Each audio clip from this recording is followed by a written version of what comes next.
Hey, we are live again. Awesome stuff. Ready for another 2 or 3 hours, maybe, for who knows. Let's see where this goes. Now then, Tim Osman's just dropped by to say good day. More troll festivals today.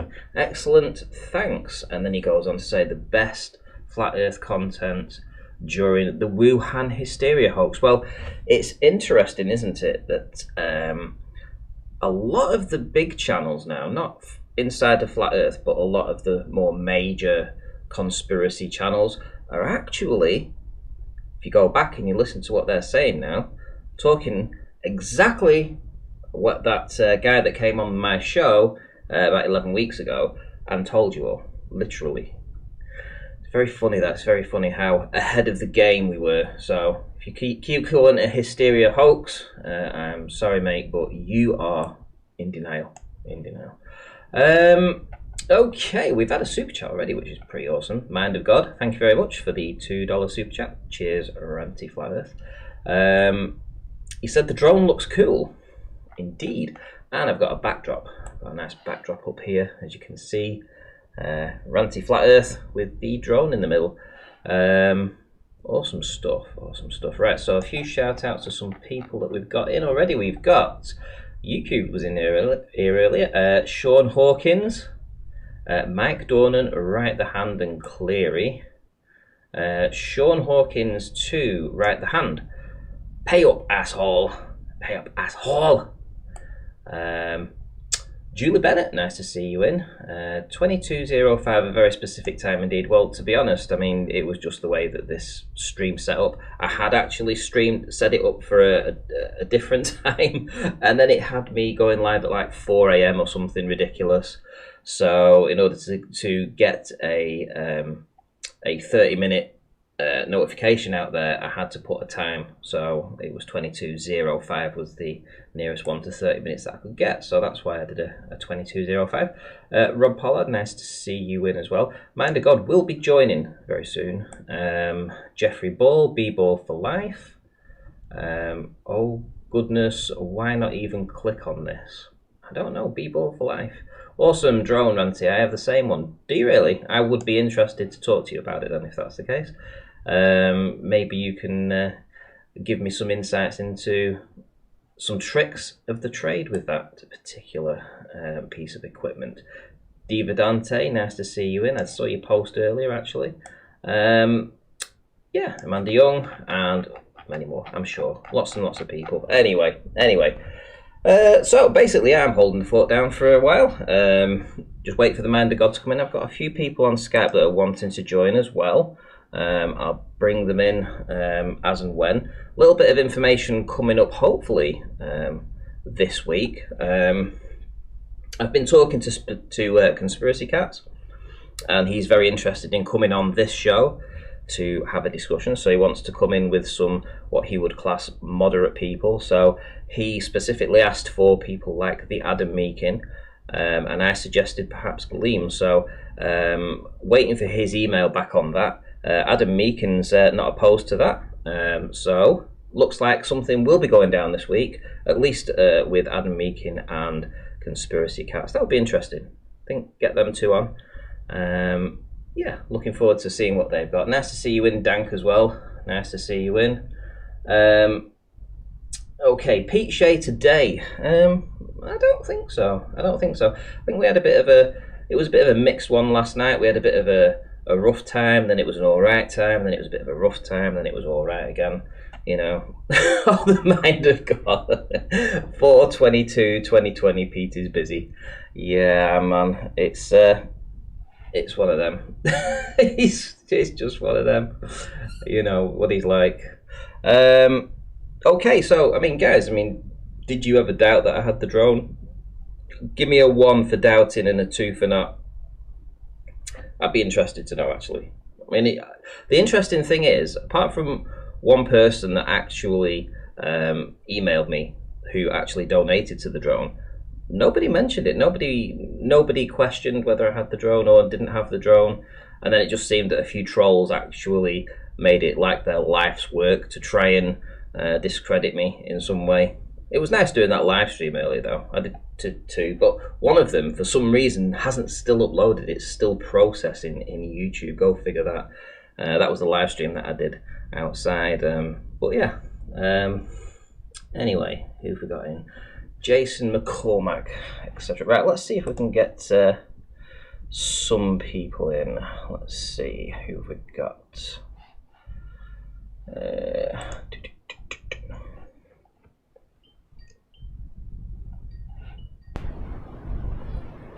Yo, hello. It's flopping good. We're live now. We're live. When we're live as well. We're live. We've got an audience. Rude Earther, everyone. Oh, what a day. Well.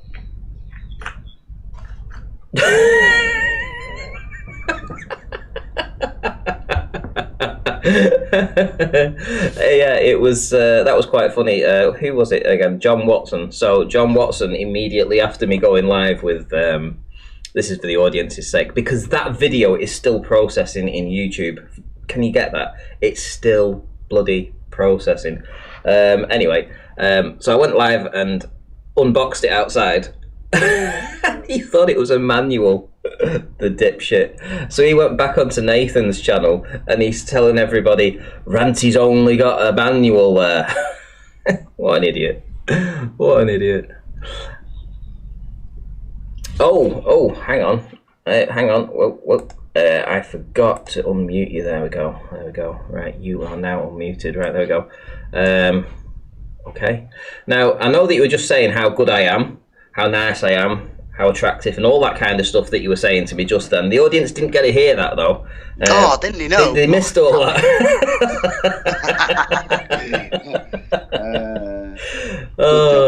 Speaking about your 7,000-page manual that you bought, isn't it? Yeah, the 7-page manual, that was it. The 7-page manual. Awesome stuff. I mean, I'll see if I can get it up, actually, on my channel. Let's see if I can get an image up of the actual taking it out of the box. Here we go. Let's see. But that thing that you took out of the box, that could be anything. That could be old cereal packets and toilet roll tubes just painted to look like a drone. You're right. Nothing. You're right. It could, mate. It could. There we go. This is for the audience in case they haven't actually seen it. We've all seen your can collection, mate. We all know you've got plenty of them toilet roll tubes.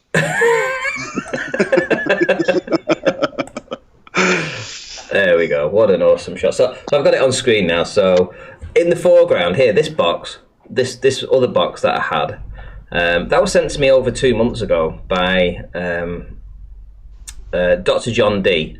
So he sent me this box and it's filled with expensive lasers and stuff like that. And you know what most people like, they get a new piece of equipment and the first thing they want to do is they want to get out and they want to start masturbating with it and stuff like that, you know.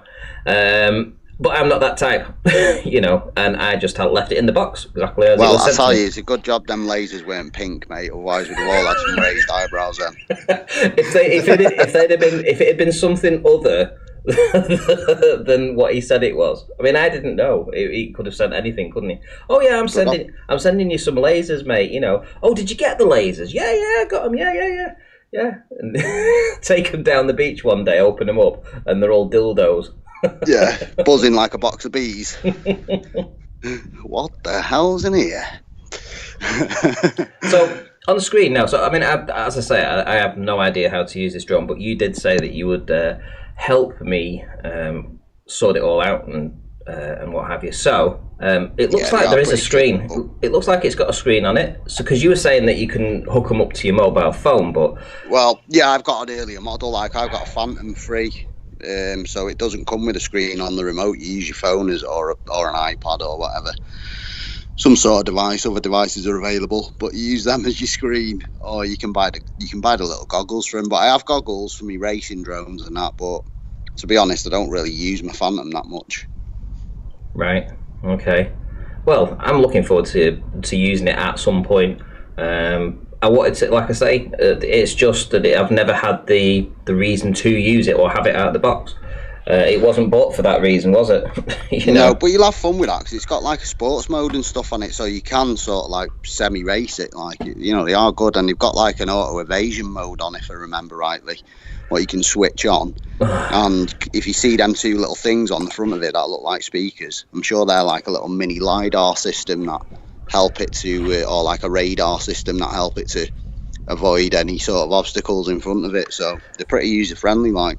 Yeah, it's still going to be complicated for me though. I've never had gadgets as such. So this is. Yeah, we'll sort it. It's not an issue, mate. Right. Okay. Well, we'll see. See what it looks like when it finally leaves the ground at some point. Hey, when you get it all sorted and that, we can strap a laser to yours, strap a laser to mine, and we just film a laser battle, drone laser battle. Do you know something? I'm not even. Well, should I? I mean, yeah. I mean, I wanted to actually put a laser on it on the day. I wanted to strap a laser onto it down at the beach and see what happened. So I could go. I put a little walkie-talkie on the leg of mine the other day, and I was pranking some people, like pretending to be the coronavirus drone. I don't know if they could hear the walkie-talkie, but they were panicking, like. Use it to see how long the supermarket queue is. Page says, page 42. Yeah, you need it round the my way. Yeah, it doesn't seem it's the same here, to be honest. It really doesn't. It's like, I mean, yeah, you have to stand in line, and you have to wait, and etc. etc. But the food, the shops were bare for a time, but now they've restocked. But of course, they're gonna restock at some point once that initial rush gets over with. But yeah. But down the line, we know it's going to get worse. But you were saying in Wales, it's a lot tougher down there. Yeah, it seems to be a lot more restricted down there, and I think it's because we're a small place anyway. The police are pretty bored anyway, in general, and people are pretty bored. So a lot of them really took it under the wing to go all out. Do you know what I mean? I've heard supermarket staff exclaiming that they should have, high-vis vests. Like a high-vis vest going to protect you from any germs anyway, but. People are just feeling really empowered everywhere, aren't they? Like, well, it seems to be in my area anyway, at least. Seen police have been really active. Seen an old couple driving down the road in the Skoda Octavia, and the next thing, the police come flying behind them doing about 90 miles an hour with the sirens on, like they just robbed a bank. Guarantee they had a sleepless night that night. You should see what an old couple, like. Maybe they thought the old lady was a hoodie because she had a scarf over her hair. Possibly. It's interesting. Ute says that he hasn't had any notifications from the channel. Well, to be fair, I think a lot of content creators are all feeling the same pinch with that. It's not just me. I mean, I think it's the same with every other one. I know Roxanne's had it too. I assume Nathan has because I've seen his audiences have dropped. So I think it's just another purge time for them. When they want to just censor us for a while. Maybe they're trying to censor us for a while whilst this, event takes place, Because I had a feeling they were going to start messing around with the internet. I mean, I know they've changed YouTube up quite a bit, haven't they? You were saying you've got to stream through their system now or something, weren't you? Mm-hmm. Yeah, I think they are going to start playing with the internet to stop us all. Well, I have noticed it dropping out. I have noticed it dropping out and coming back and dropping out and coming back. It's not been 100% reliable as it used to be. But I wouldn't say it's been bad, but it hasn't been as great as it had been in the past. But yeah, I don't think they're going to play with the strength of the system. I think they're just going to change the operating systems maybe and the algorithms, make them more precise. So we're more, even more fringe, if you like, pushed out to the edges, the far reaches. I mean, a lot of in my feed, if I didn't have a lot of the subscriptions that I have, I wouldn't get half of the videos. I know I wouldn't, because I get some really decent videos sometimes that I search for. I've had to really search for. It's watching videos after suggested videos, and in the end you'll come across them and you think, wow, yeah, you might get a new sub out of it, but it's not very often these days. I used to get loads of decent videos coming through, but not now. Yeah, I mean, I've been subscribing to a lot of channels that I didn't think, I've been sort of like broadening my my horizons, so to speak.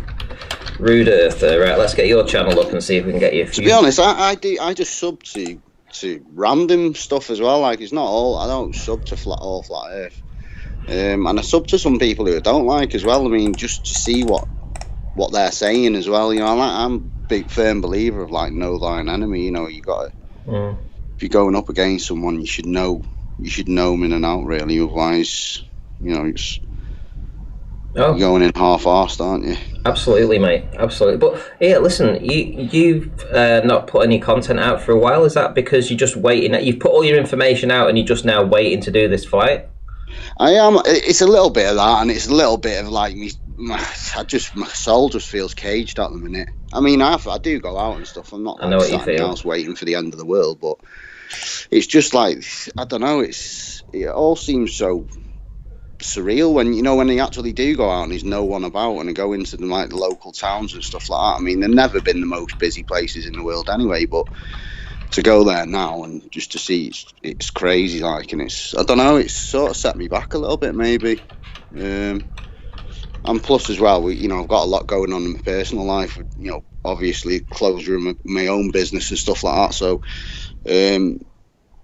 yeah, just that's why I've not put any content out. I mean, I've got loads of ideas, but it's just I've got no drive, I suppose, at the minute to just do anything, if you like. Yeah, I know how you feel, to be honest. I had I wouldn't say it was even a kind of it was like a mini crash a couple of weeks ago. It was after all this research that I'd been doing about what was going on, and you could slowly see it playing out. Whether or not you believe there's a virus or not, there was still all the other things that were coming to fruition.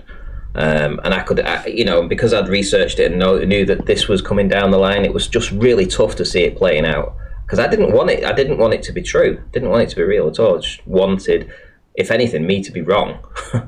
But it wasn't the case. And then it just all came down on me one day. And I felt really low. Really, really low for a time. And it took me a few days to actually snap out of that. So I definitely get where you're coming from, because this sort of like caged in thing, I don't do very well in that sort of environment. I'm an outside person. Yeah, I'm a real free spirit. Like, I like to be.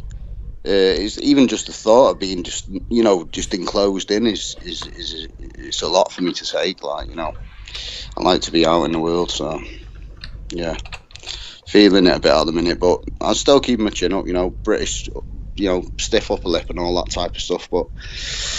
Yeah, I mean, it's the uncertainty in it, and not knowing what these system controllers have got in store for everybody and how they're going to imply their agenda, if you like. I mean, we can all say we're going to refuse these vaccines and whatever, maybe we can all say we're going to refuse whatever they're going to do, but they've got ways to bend your will, I suppose. I mean, are you really going to go so far as to be make yourself potentially homeless and perhaps penniless, hungry? Not everyone's got the skills or the abilities to survive without like the modern day sort of stuff that we use, all the commodities we have, and and convenience. Not a lot of people can survive without that, so that's how they're going to break everyone's will. If they suddenly turn around and say you can't go to work so you've had this virus, that's a massive swathe of the population that's immediately taking the virus without any sort of question. Then you've obviously got a population, a percentage of the population that'll take the virus, for the vaccine anyway, sorry. As much as I like to think a lot of us are in, we are in growing numbers, obviously, because I see channels rising, I see numbers in, I see, people, viewers growing and all that type of stuff. And when I speak to people in the street about certain topics, a lot of people do seem a lot more open-minded. And a lot of people are questioning the government, but still, we're still all stuck in this system. They are our masters, if you like, aren't they? Yeah, we've made it that way. I don't see this cycle, this event, this next 10 years ending very well for a lot of people. Because I think all these agendas that they're going to put into place. Did you see that yesterday, I think it was, or it would have been early this morning for us, a place in America, one of the whatever they are, districts over there, sued China. Yeah, I've seen that. The coronavirus. I've seen that. I mean, that's literally... What's the likelihood they're going to get any money out of that, though? I mean, it's really? not. It's not. They're not going to do that. But what it's doing is it's putting the finger of blame. It's literally causing a riot. Can you imagine what the CCP are thinking when they actually see that? It's poking them. It's poking them to provoke. You got to make a bit of friction, though, to create a bit of fire, aren't you? You know, there's no fire without the heat, so... Yeah. They're just, I suppose, they're just greasing the wheels at the minute, aren't they? Something big's coming. I can't see, you know, when I see people, and I'd love to have a positive, perspective on it, and I'd love for there to be a positive outcome, but I can't see it because this is the people, the controllers of the system who are doing this to us all. You know, if it was going to be positive, it'd just be positive, wouldn't it? From the off, it wouldn't. Hang on, let's see. All right, mind of God, no worries. Sorry. Yeah, if it was going to be positive, I think it would have just been positive. From... Oh.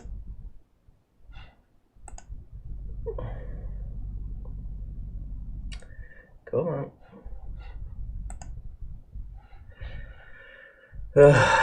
Hang on, guys. 1 sec.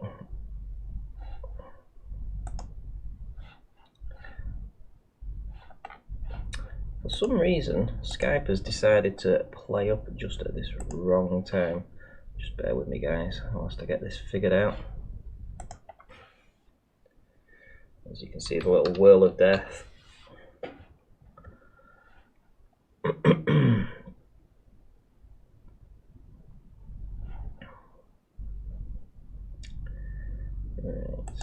where are we? Who's in the house? Who have we got here? Hang on. Ah, bummer. I don't know what's going on here, guys. Just gonna have to bear with me whilst I figure this out.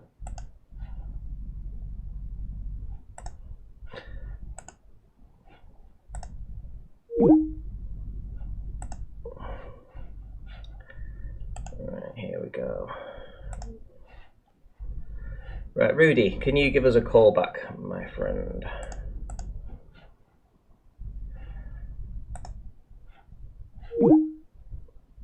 There we go.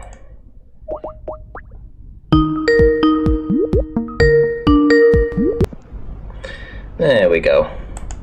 You alright, mate? Yo, I don't know what happened there. It was something to do with Skype.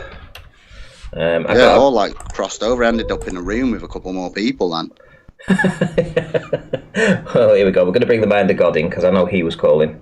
We've got a few people wanting to come in, I think, now. Okay, right, no worries. Right, okay, so, yeah, what we were talking about. Yeah, so the US, you know, it seems like the US are provoking China. And to be honest, I think it's justified. I mean, you know, in all respects, I can't deny that the finger of blame has to go in their direction. So I think I actually put a post out about this about a month ago saying that I saw this was going to be the most likely scenario where they were going to put the finger of blame. That's who they're going to blame, innit? Because obviously there's been a trade war, aren't they, raging on for friggin' however long against China. I think we were saying on one show, weren't we? Do you remember when we were young, everything was made in Taiwan, wasn't it? And then suddenly China sort of like, I don't know how they did it, cornered the market, I suppose, with money, innit? And suddenly everything was made in China and Taiwan was sort of locked out, wasn't it? Well, it's how they've managed to acquire all the most important critical infrastructures, you know. I mean, just look at the PPE stuff that they've got. You know, they literally own, or they make at least probably 80% of it in the world. You know, they also provide all the medication, most of the medication to America and stuff. It's like they make all the drugs and stuff. It's like they're so reliant on China for everything. And look what happened to the oil price. Yeah, I know. That's it. They weren't giving oil away, weren't they, yesterday? Yeah, was it minus 27? So I think at one point it was minus $36 a barrel. So they were basically giving you a barrel of oil and $36, weren't they? In theory, like. Yeah, they were giving you money to take their oil away. Yeah. Crazy shit, man. Did you see that thing online where Heineken were giving away 4 kegs of lager if you could just get on there and register? The first come, first served. Right, I missed that. Did you get in? No, I didn't. My mate did though. Hello, guys in chat. Hello, Mr. Maid. Hello, Ian Adams, Amanda Young. Hi all. Hi, Gleam. Everyone funny. Oh, shit. What's this Gleam says? Gleam says, Ranty, the US was kicking off with Iran today and Trump ordered just shoot anyone in your way. Really? Gleam, let me add you to the call, mate. One sec. Yes, he did, mate. Yes, he did, Gleam. You're right. Trump has ordered just shoot any Iranian targets immediately now. Yeah, he did today. I see that. And the Mind of God, I've actually added you to the call. It's not Ranty's panelists, it's the other one. So if you want to join, just click that. I think he's in a room on his own. I think he's in the Ranty's panelists group. I think there's about 3 of them in there. I'm not too sure. I think they're on the show. I'm not too sure, mate, 'cause I was in there chatting to them then. Get out of it, really? Honestly. Oh, they are as well, aren't they? Hang on, I'll tell you what, should we hang up here? Let's hang up here and let's go and join them in the panelists, all right?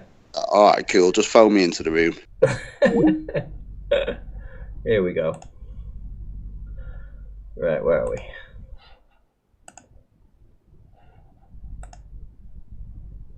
You a ball earth and another one made a flat earth. That's a big difference, man. Yeah, well, that's a pretty big difference. Let me just end this by saying this. I don't care whether the earth is flat or round. You know, God created it, period. I would be happy with whatever shape it is. If you didn't care, why do you come here and make fun of us and say we're stupid flat earthers and you want to kill us and all that? Why would you even joke about stuff like that? See, I want to kill you guys. I guess they were all over there waiting. About 8 months ago. You're more. Dude, I can play the video, man. I still have it on my channel. Yes, it was a joke. It was a bad joke. I give you that. But it was a joke. Really? Y'all want to kill flat earthers? Really? well, wait, Carlos. I'm going to give you the benefit. No, I'm done with it. Have you taken your foot off the gas on the ball earth and you're going to be more diplomatic? Is that what you're saying? I'll give you credit if you do that. I haven't seen that yet. Okay, so how should I go about doing that? What means to you to taking the foot off the gas? What do you expect from me? Diplomacy means that not all of us, but some of us come to these debates attempting to strengthen our faith in God, you know, in the God of the Bible. And so with that, even if you don't believe that, a lot of us, you know, will rest a good amount of our faith on the fact that the earth needs to be flat and stationary for us to trust the Bible. And so no, I didn't even finish my point. And so another person who claims to, you know, read the Bible and appreciate it would be sensitive to that fact, right? And know that the entire Bible from beginning to end does indeed support a flat stationary earth. So they would word the discussion very, very differently and be more collaborative. Even with Ranty and his drone and the lasers and all that, you would bring more of a collaborative spirit. Hey, why don't we come up with a test? Why don't we figure this out instead of you're dumb, look at angles to Polaris and all this other nonsense, which will not lead to a unique solution. Where is that spirit of collaboration? It's an ego massage, isn't it? Thinking Globe is thinking that they've got some sort of superior information to the rest of us. Okay. I don't above the information. Chirac, I don't come. Just going to give a massive shout out. Here we go for Aaron Moorfield, who smashed a super chat. Hey Ranty, and hey folks, with a big thumbs up. Thank you very much for the $1.99 super chat. Much appreciated, mate. And if you want to enjoy the call, mate, just jump on in. No, that's fine. I'm just speaking to Carlos because he's a Christian. So yeah, fair enough. Not everybody comes here with the Bible in their back pocket. Fair enough. Well, yeah, cool. You just said that I should come here to straighten my faith in God. The only reason I come to these chats is because I find it interesting. I have a lot of friends. It is fun, you know. And as far as what the Bible says, as far as I've seen, all I see is the people's representation of what creation is, you know. No, it's plainly written. That just proves that you're lying. And the Bible actually does say. I did not say plainly written. Come here to strengthen your faith. That's not what I said. You don't have to come here to strengthen your faith.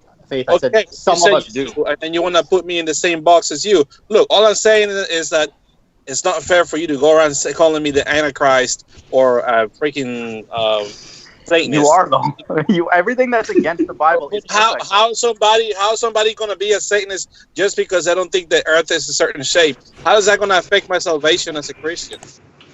Because you know what's written in the Bible and you take a stance opposite of it. That's Antichrist. Jesus even said anybody that's not for him is against him. You're against him. I might be as well. Didn't he say don't anybody follow him though as well? Didn't he say don't anybody worship any idols at all, including himself? Yeah, worship the Father. He always said that. Okay, why does that have to do with me? Well, I'm just saying that statement is correct. Whoever made that statement. Okay. That was the rude researcher, y'all. That's true. That's how humble he is. He deserves worship, but he directs it towards another entity. Anyway, you're just a little rat. Whatever. Dude, you got to read your Bible, man. Why are you coming on here getting mad at me? Taking out all your frustration. Because you go around calling people Satanists and Antichrist. Hey, I'm not even. This was my input in the conversation. Like, I'm not even Christian, but I do know that the Bible says he is flat. Exactly. You can't deny it. It does say it in there. Many times, over and over and over again. No, it doesn't say it's flat. I disagree. It says it's flat and stationary, and it's in a circle. They knew full well what a sphere was and what a stationary. It doesn't say it does not say it's stationary. It says it will not be moved.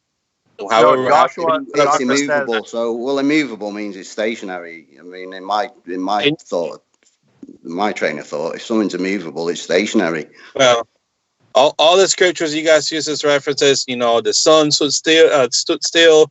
I'm not arguing scripture. The circle of the earth. I'm just saying how it reads to a non-religious person. I read that book. Carlos, your team, Trevor Valet on the non sequitur, he's going into the Hebrew, stating that Isaiah 40:22 supports a flat stationary earth. Your people are conceding that the Bible's a flat earth book, man. Where are you in your scholarship, man? These are atheists telling us that the Bible supports that. Well, good for them. Okay, but you need to learn how to read before you come here and educate us on other things. Right? Hey, did Jesus say that the seed of mustard was the smallest seed that there was? He said, if you have faith as small as a mustard seed. He used a small seed as an example. No, he said he said it was the smallest seed.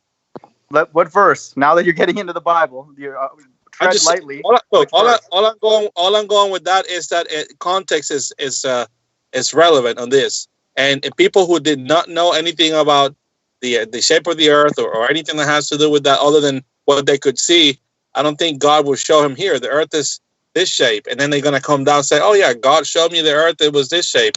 They're gonna come across as lying or crazy. So I'm gonna have to go on mute here, guys. I'm burning up with all this religious talk, mate. I'm starting to smoke out my ears. It's not religion; it's anti-religion. That's what Carlos is bringing to the table. All right, cool. You guys bash it out then, and I'll check you after. He doesn't say that the mustard seed is the smallest seed. He just says if you have faith like a grain of a mustard seed, a small seed. He could have picked anything small, like your brain. You're low, like your IQ. Whatever, it doesn't matter. Or a little Slurpee from 7-Eleven, the smallest cup. I don't know. They're not small, and the smallest one is about freaking 16 ounces. My uncle. You need to know your product, man. You need to study your product. It's probably somebody in my family that supersized it for you, right? When you went into those stores. Yeah, that's why I'm supersized. Carlos, man, you gotta get out of this stuff, man. Your arguments are so ridiculous, man. They're ridiculous. Perhaps they are. But can you be a normal human being and stop calling me a Satanist, Antichrist? Carlos, I'm a Satanist. Do me the courtesy. It's what I do and teach. Look, regardless the Bible. Regardless, man, I try to go listen to you because I find a lot of the stuff you talk about interesting, and then I do one comment on your stream is, "Oh, here's Carlos Pagan, the Antichrist." This, that.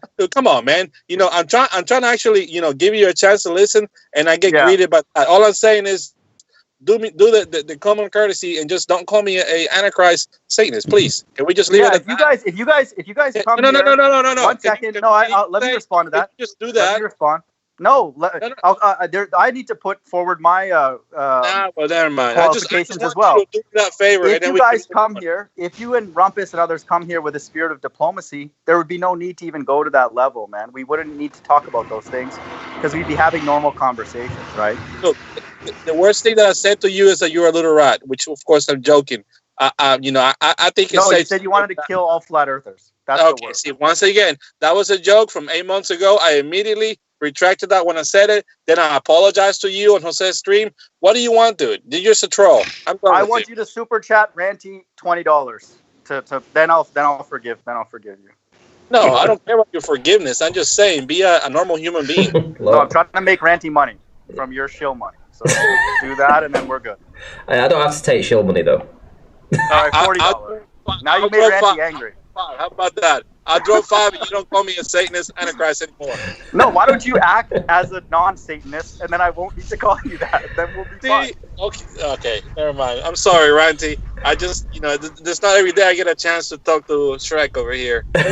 Yeah, that's no good bit. Carry I'll on. be Carry Shrek on. on purpose, by the way. I heard that. You told me that was your nickname in college. It was actually. You're right. You got a good hate memory, it? man. Why don't you use that memory and that brain power to come up with a proof of the ball earth? Well, if you would start calling me a Satanist, I will probably hang out a lot longer in your streams, and I'll be able to listen. You're listen. a Christian ball earther. You and MC Toon. You guys should be much different vibration than the other ball earthers who are atheists. But you don't. You guys are all same. I am. You're all the same. No, you're worse. I am the same. You're worse than some, man. Okay, how am I the same and how am I worse? Rumpus has never threatened to kill me. Okay. It was okay. Maybe he doesn't have a really good sense of humor. I was joking when I said that, and I immediately regretted it because it didn't come out right, and then I apologized to you. Would you stop bringing that up, dude? Really? The apology will be accepted when Ranty gets a super chat of a significant portion. Let me refresh you. The question was, what would you do with infinite amount of money? I said, get rid of flat earthers. Why would you do that when we're questioning things? When we're standing on the Bible? First, the context. We were talking about flat Earth and globe Earth and debate, and we're talking about how they can be annoying. And I just said, get rid of it. And of course, it didn't come out right.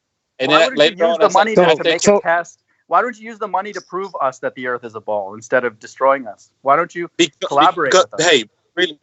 What else? So instead of feeding your family, right, Carlos? Yeah, exactly. Carlos, or feed us. Instead of feeding your family, right? You want to kill people. It was a hypothetical. I didn't say kill. I said get rid of. Well, it went down wrong. I will send all of you guys to La La Land. Carlos, what's your address? I'm going to mail you a shirt that says "This man is Satan." Where do I send it? 221 Baker Street, La La Land. 666 Park Avenue. Where are you, man? Bilderberg Avenue. Yeah, exactly. Anyway, I'm Carlos, gonna go. How about this? I'll only call you Satan when I know that you will not hear it.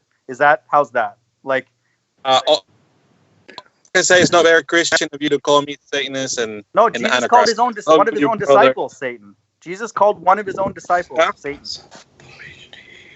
So who was it? Judas? Because he was going against. One second. No, not Judas. No, it wasn't. It was somebody who was going against the will of God, and you're going against the will of God, pushing ball earth. That's not the will of God, man. I don't think the will of God is to push flat earth either. Carlos, His will is to love everybody, Carlos, to make it heaven. Hey, Carlos, what's up? It's Aaron. Do you have any other word in your vocabulary besides moron? I don't. Whenever you're on the chat, because I know it triggers you. So the word hang on a minute. O-R-O-N. No, it's CARLOS. Everyone. Wow. Okay. Why do a lot of these Christian globers hate flat earthers so much? I thought everyone's supposed to love everyone. Guys, I don't hate you guys. Only Chirag. Just kidding. Okay, it's a joke. fine. See, it's a joke, right? Okay. See how Carlos, you I can want say, you to hate me. You're on the other team. Why would I want you to enjoy my company when you're on the opposite side? I want you to say that we're stupid and dumb and all that. Like, if you were smart, then I would be like insulted. Don't you want me on your side? Don't you want me to accept the flat Earth and be a Christian? Do you know what the Jesus character was? Do you know what the Jesus character was? He was the man who went against the system. Correct. And he was beaten and he was made a fool of. And we're the man who were going against the system. And you are the oppressor. You are the man who's attempting to put us on the cross for having a different belief. Do you understand that? And then you call yourself Christian. Well said. That's perfect. Whoever said that. That's the rude researcher, yo. Yeah, that's facts. I'll co-sign that. Carlos can't speak because he's humbled by what you just said. Quite honestly, I didn't understand half of it. I have a hard time. No, because you don't read the Bible, so you wouldn't know the narrative that he just told you. It has to do. It's because of his accent. I'm sorry. I understood it perfectly, man. All right. Well, listen. Well, good for you. Listen, Carlos. The Jesus character symbolizes many things, okay? But one of the things it symbolizes is the man who goes against the system. Do you understand that? Because Jesus went against the system, didn't he, at the time? And the system bit back at Jesus by making him a fool in front of the world, in front of all four corners of the world on the cross. They beat him. They made him look a fool. And they ridiculed him, mate, because he had a different idea to the system. And that is what you do when you ridicule and you come here to make flat earthers look like fools. You are that system doing that to the Jesus. We are the Jesus. We are the man going against the system. Do you understand that? There we go. And they slapped him with tree branches. Shout out, PJ. Yeah, remember, God gave us our sense. The Bible, one of the ways I Carlos, see it. the Bible says what Rude Earther just said, that God is being spiritually crucified in these days, not physically, but you're spiritually crucifying him when you come here and crucify us when we're asking questions. That's what you're doing. You know what? I disagree, but the reality is that I may not put up a good testimony by arguing with you. I'll give you that. So, but like I said, I don't come to these things to argue about your Christianity. Just the science and the shape of the earth. But hey, fair enough. I guess we can find some common ground in that. Carlos, you shouldn't start out by saying you want to kill somebody for the argument that you haven't even engaged in yet. Yeah, you haven't even engaged in it yet, right? When did I start with that? See, that's what I'm saying. Carlos, let me ask you something. Do you think God gave you your senses?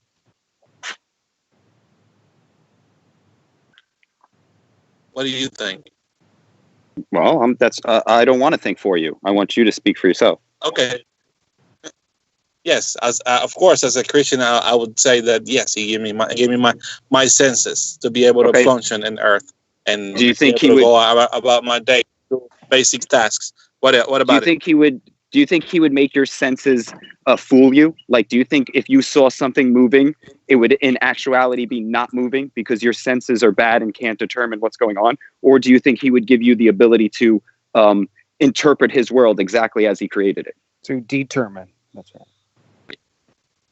I think he gave me my senses and he gave me free will. I sit in my car parked, not moving, and I looked out the window and see a car moving. Sometimes I feel I'm moving, but I'm not. No. Hold on. Sometimes our senses get ridiculous. I didn't bring Carlos. I didn't bring up being in a car. Okay, I just brought up your senses. I'm asking you, do you think God made your senses so that you, when you look at something, you're going, no, my senses are wrong. I got to trust some machine or some other person.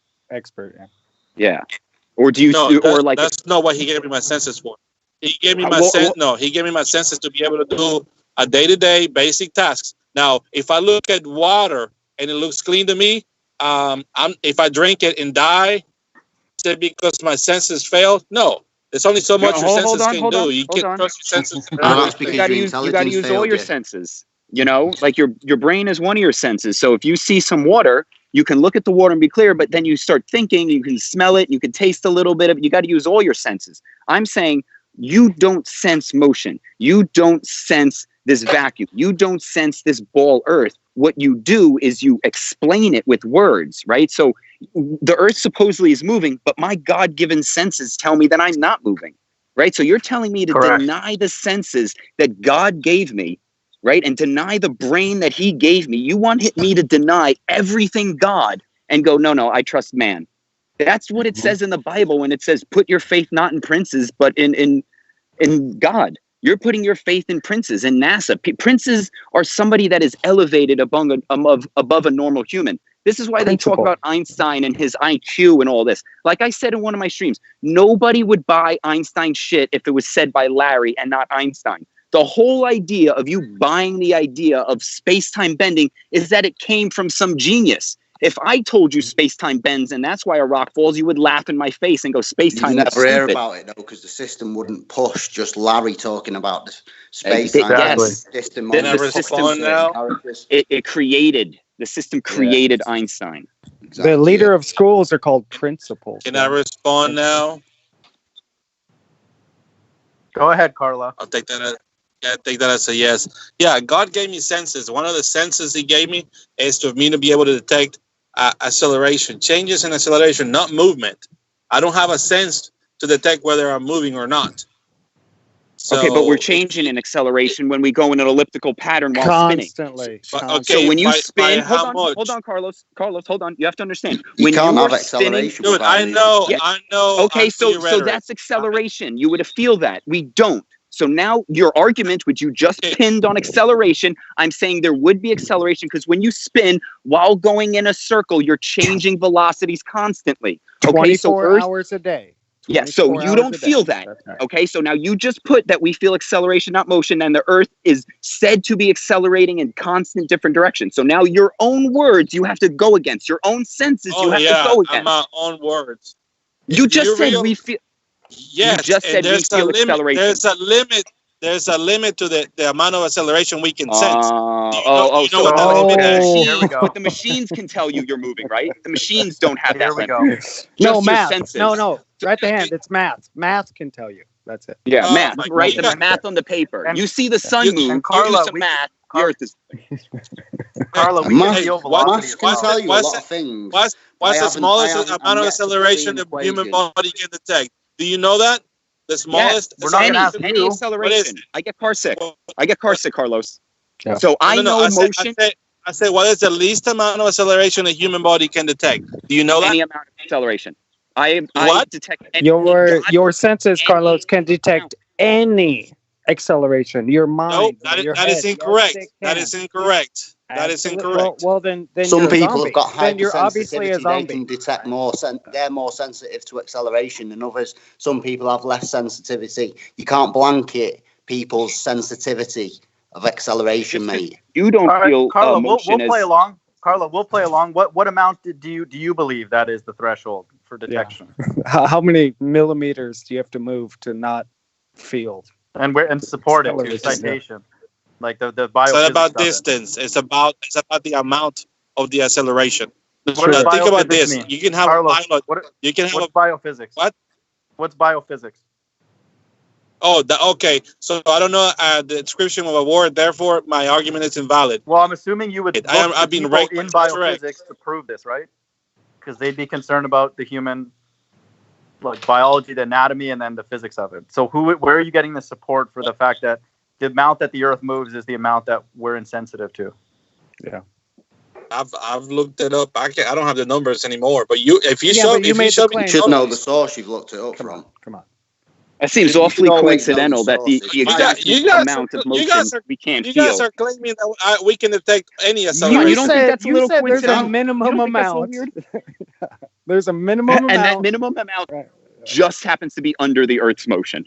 Right, so the Earth's moving, but it's just enough that we can't feel it. Right. What a coincidence! How great for the ball Earth model that the threshold of motion is right over, just over. Hey, you know what that sounds like? You know what that sounds like? That the whole excuse of atmospheric magnification. It just so happens to work. It sounds like bullshit. The bigger it gets, sorry, mate, I didn't understand a word of what you said. Then I think it's your accent. Yeah, how do you relate senses to atmospheric magnification? He's saying that it's a coincidence that the amount of acceleration we can detect is very similar to the amount of acceleration the Earth is when the Earth is moving. I'm going sure. That sounds very similar to a lot of the claims of the flat earthers. No, that's not a coincidence. That's real life. What? Atmospheric distortion, magnification. Yeah, because we don't sense Any acceleration. Yeah. You're just using the wrong term. That's not a coincidence. Coincidence or convenience. Oh, what you okay? Okay, Mr. Harvard. I don't know all the definitions of the words. You got me. Well, Carlos, why don't you come on here and ask people questions and learn things instead of telling us things then? Why don't you ask, hey... Telling us stuff you don't actually know. Why don't you ask, hey... No worries, C4, and thanks for the super chat, mate. What we can experience in acceleration, instead of saying, I know, and then we ask the source and you say, I looked it up. Okay. I asked that. I said, what is the least amount of acceleration the human body... You don't know, and we don't know. The exact number, because no one's done this test. Well, let's work together, brainstorm. Okay. I'm with you, Carlos. How about this? Okay, let's work with them. Let's work with them. Yeah. Okay. So, Carlos, do you think, Carlos? Would you say we need a stationary object which we judge all motion by? What? How are we going to tell if the object we're looking at is moving, if we're moving, or if the floor is moving, if we don't have a non-moving reference frame? Relative. I don't know what he doesn't even understand what you just said. I'm gonna jump in. Yeah. I'm gonna jump in real quick and support Carlos, just for the benefit of our thinking here. So if you're on a roundabout, if you're on a merry-go-round and you're going around at a consistent speed, Carlos is kind of right. You may not, if you closed your eyes, you would not sense. I get sick when I'm spun around, man. I'm sorry. Hey, you might not. Okay, hold on. You might not get sick when you go spinning. I do. I get motion sickness in a car. So does my wife. Anything on those gravitrons, I'm about to throw up, even once it starts spinning, not even at full speed. So just because you can't feel motion doesn't mean everybody else can. Exactly. And the fact is, you don't need to feel motion to see trees and grass are not moving. Exactly. Aaron, the ground is Aaron not who said that? Aaron, it's a little bit different if we're born in that reference frame, but we know what it's not like. You know what I mean? Like being on a merry-go-round or whatever. So that's a big difference. Our physiology, even our gut, our stomach is aware, like that, those kind of things are going on. For sure. But we're kind of, herding Carlos into this corner where he has a valid point, right? No, you don't have to defend Carlos. He's a big girl. But what Right the Hand said was correct. What Right the Hand said was correct. In order to start this collaboration, we need a reference point. But Carlos didn't even understand what he was talking about because it was over his head. And he couldn't even relate it to what I just said. Right? Hey, guys, I said I did multiple times. I said, can you rephrase it? Okay, here. How do you know an object is moving, right? Because motion means we're covering distance, okay? So how do you know that this object, like when I look at a tree, it's not covering any distance. It's just sitting there. So if you tell me this tree is moving 70,000 miles an hour, I'm going to be like, can you show me the distance this tree is traveling so you can quantify motion? Do you get what I'm saying? Not only that, it's doing that every 24 hours. Well, right. Yeah, motion is relative. I can be in my vehicle. No. Motion is not relative. Do you understand that motion is an object moving? It's not relative. If the object is changing vectors, it's moving. Now, if the ground is moving and the object is moving, it's moving. Okay, so motion is on or off. It's not relative. Hold on, Carlos. Hot is relative. If it's 90 degrees outside and I'm like, I'm very comfortable, and you're like, no, it's sweltering. That's relative. That means to you, it's not hot. To me, it's not. Guys, you get what I'm saying? Motion is not relative. I get what you're saying. Listen, just like when you're traveling. Moving. So quantify the tree moving. Don't tell me it's relative. Quantify. Show me the tree that you tell me is moving 70,000 miles an hour. Quantify that it is, because I'm looking at it just sitting there, and every God-given sense I have says that tree's not moving. And you, some Satanist, hold on, some Satanist is going to come along, and you're the snake in the tree telling me this tree is moving 70,000 miles an hour. And I'm going to say, listen, you fucking Satanist, if you're going to tell me that tree that is standing perfectly still is moving 70,000 miles an hour, I'm not eating that fruit till you fucking prove it. Now, prove it, Carlos. He only wants us to call us a Satanist when he's not here. It's moving 70,000 miles relative to what? No, don't tell me relative.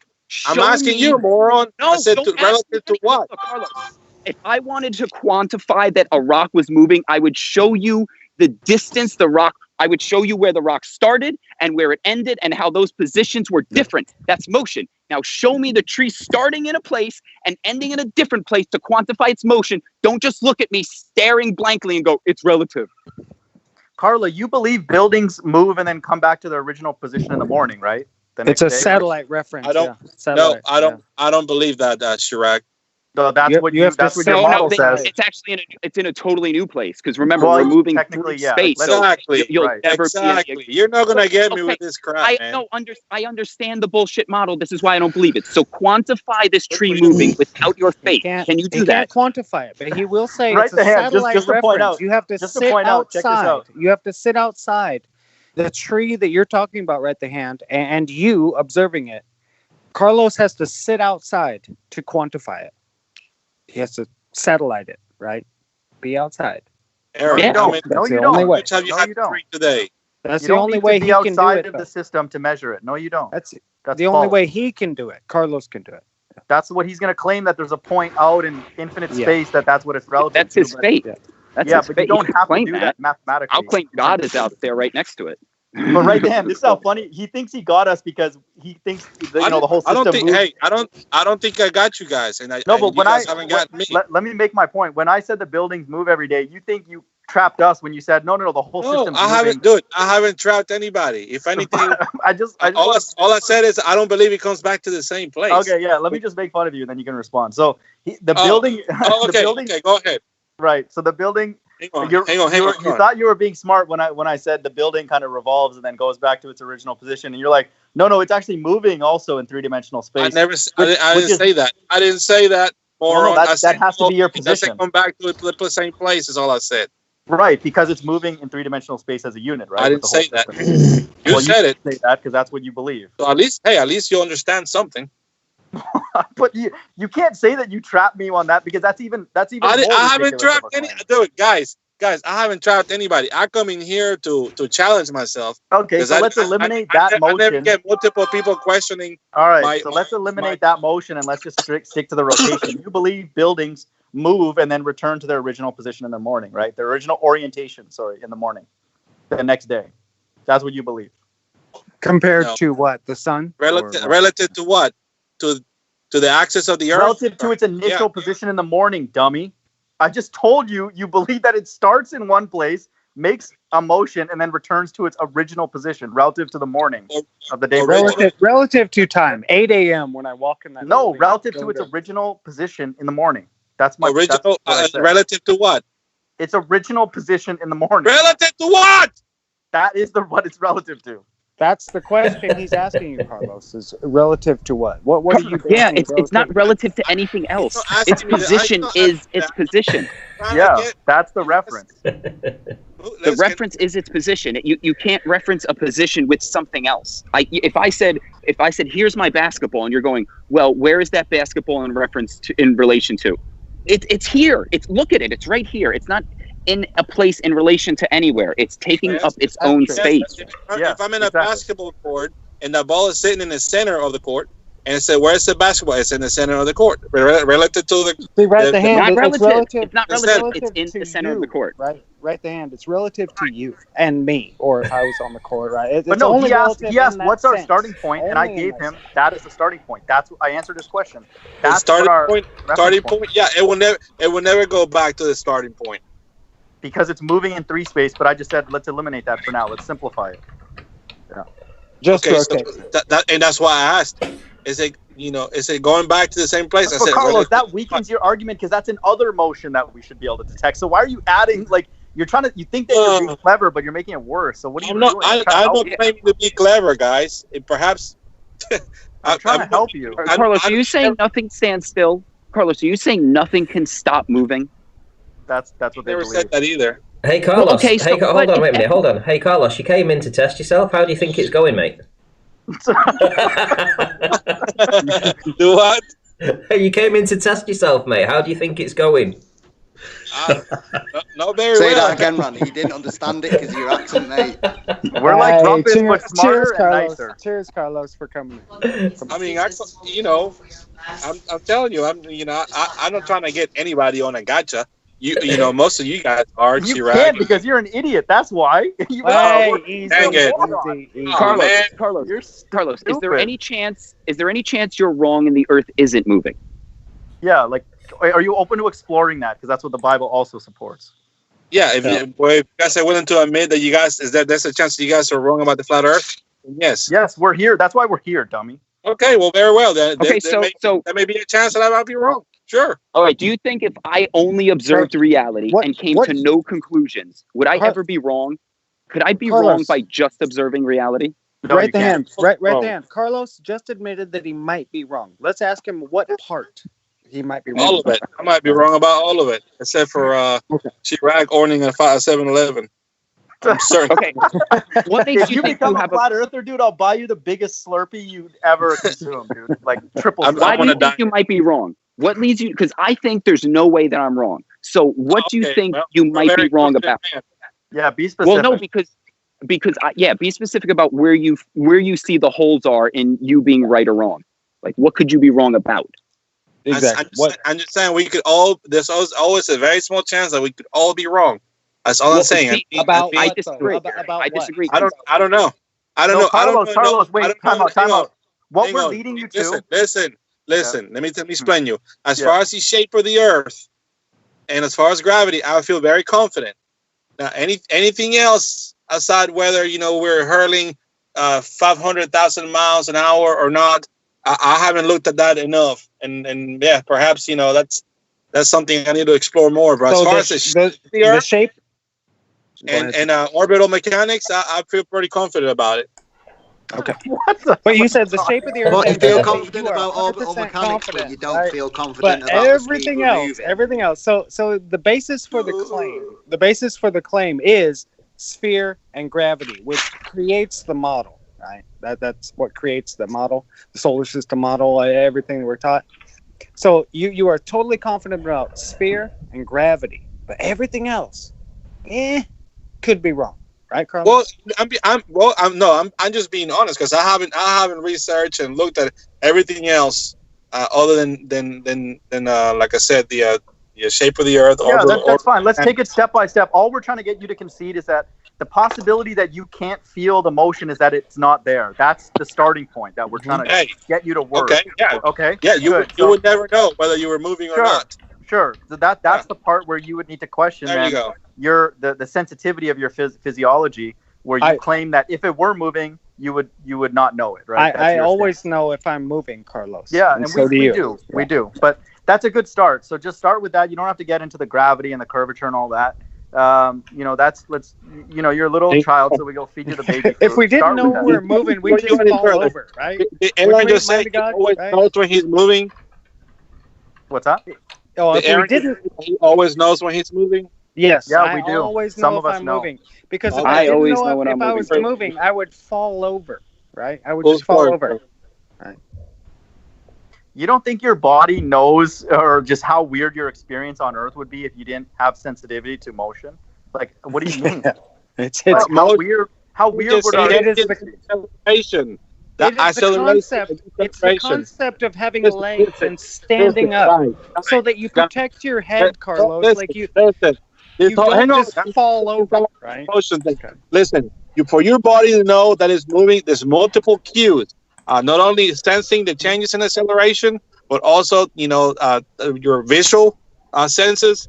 Wind, multiple things that tells you that you're moving. You're proving our point, though. What's the biggest factor? Exactly. You're using our point. My point is that you guys keep using examples like going on a motorcycle or in a car. I can tell when I'm moving. No, it's multiple things. It's not just you're not sensing motion. You can sense changes in motion, acceleration. Let's change moving to I know where I'm at.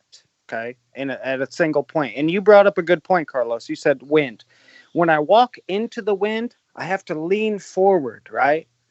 Do you kind of get that concept? Otherwise, I'll fall over. So I know where I'm at due to my brain, my head, my body, my legs.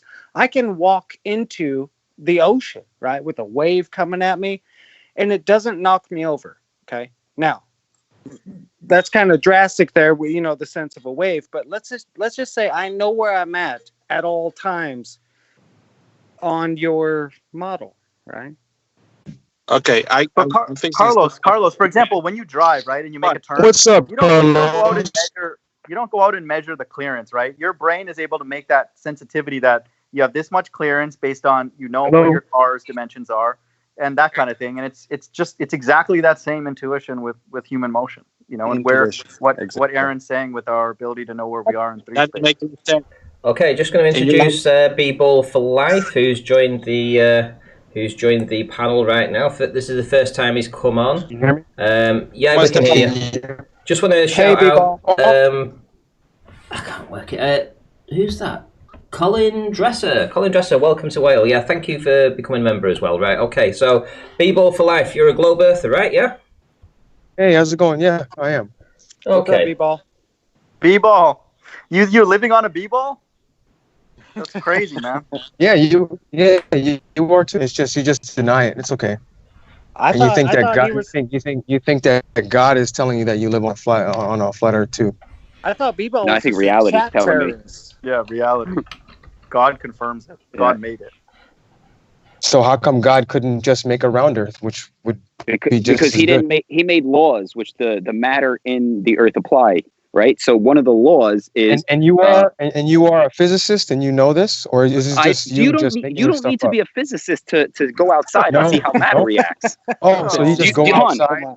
Let me ask you: do you need to be a physicist? So when you walk outside and you just look, so that just tells you, so it's flat. It looks flat. Okay. Yeah, well, physicists don't create reality like a magical Harry Potter style. Hey, right the hand. Right the hand. You could ask him a question real quick and say, "Are you?" And I'm not religious, so how would you confront a flat earther who's not religious? So you couldn't down him about the religious beliefs. Yeah, people, are you a physicist? Right. You've been a flat earther since when? Bball4Life. What does that matter? That gangster. Since when? Since Eric DeBay told you? No, I've been a flat earther. You don't think it's weird? You're appealing to authority, man. We don't. 6 years, bro. We don't regard the authorities at all. Since when? Since you heard about it on YouTube? No, the government. Didn't you hear about it from NASA? Ranty, did you hear about Ball Earth? Did you ever see the Ball Earth? Ranty told me. No, I didn't. You ever see water stick to a ball? You ever see water stick to a ball? I have. You ever see a ball floating in pressure? I have. I've seen water stick to a ball. Every time I look at Himawari. Every time you look at Himawari. Hey, but he's never looked. Every time I look at pictures from outer space. Go ahead. Your reality is Himawari. Hey, Bball, you've never looked up the meaning of Himawari. Hold on, one at a time. You have no idea where that name comes from, do you? Just going to give a massive shout out here to Colin Dresser, who's just had a little baby. Congratulations, mate. Well done. Can't wait to see some pictures of her if you ever decide to show them. And hope she comes home tomorrow, as you say. And thanks for being a new member as well. Much appreciated. Comes from a satellite that's in outer space. Satellites can be balloons. A balloon orbits. A balloon. Hold on. A balloon. Something can a balloon? Can a balloon stay in one place? Can a rock fall around the ground? Show me a rock. Hold on. Let's go one by one. Can a balloon? When you put a balloon in the air, can a balloon stay in one place? Why doesn't a balloon travel 1,000 miles an hour? Wait. Time out. Wait. We're not going to argue what ifs, okay? This is not a what if thing, all right? So right the hand. Ask the question again about the rock. Say it again. Okay, so we know. Can a balloon stay in one place? We don't care about balloons. Can a rock fall around the ground? Right. I want to. If you're saying that satellites are orbital bodies of metal falling around the Earth, you need to quantify in a demonstration of physical matter that an object that is solid can fall in a circular pattern around another object because of gravity. Now, if you can't do that, you have a belief. A belief. I have a belief that things fall. No. Hold on. Let me say this. Are you saying I have a belief? No, you're not listening. No. Do I have a belief that things fall? Is that what you're asking me? No. You've never seen something fall around something else. Is that what you're asking me? No. Do I have a belief that things fall? No, it's not. I'm asking you. That's what you just asked. Hold on. You're interrupting. I asked you, have you ever seen with your own eyes an object fall around the floor perpetually? That's a dumb question. Yes, it is. It's relevant. Yes, it is. You're right.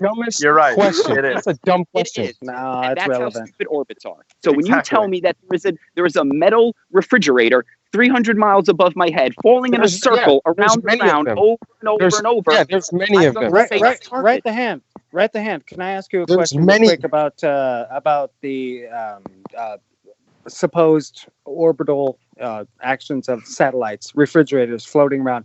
They are in a perfect circular orbit. Perfect circular, apparently, around this globe. Demonstrate this. Right? Don't tell me. Listen, just hear me out. Why? Hold on. Why am I even talking to you? Because you're not even a flat earther. Yeah, I'm not a flat earther. I'm not a flat earther. Flat earthers squash the ball. Floating around this globe. So why are you even arguing? Why am I even arguing with you? Now, I don't need to be anything to know orbits are fake. Listen, right the hand. Listen. So when you use your GPS on your phone, what do you think that comes from? I want to give you some. I don't care. Radio frequency triangulation, you clown. Radio you've never seen them satellites up there. So okay. So when you're in a mountain valley, when there's no towers around, where does it come from then? One second, man. Bball, you came in here hot, man. All these random different topics. On a boat in the middle of the ocean. I want to give you guys some ammunition, okay?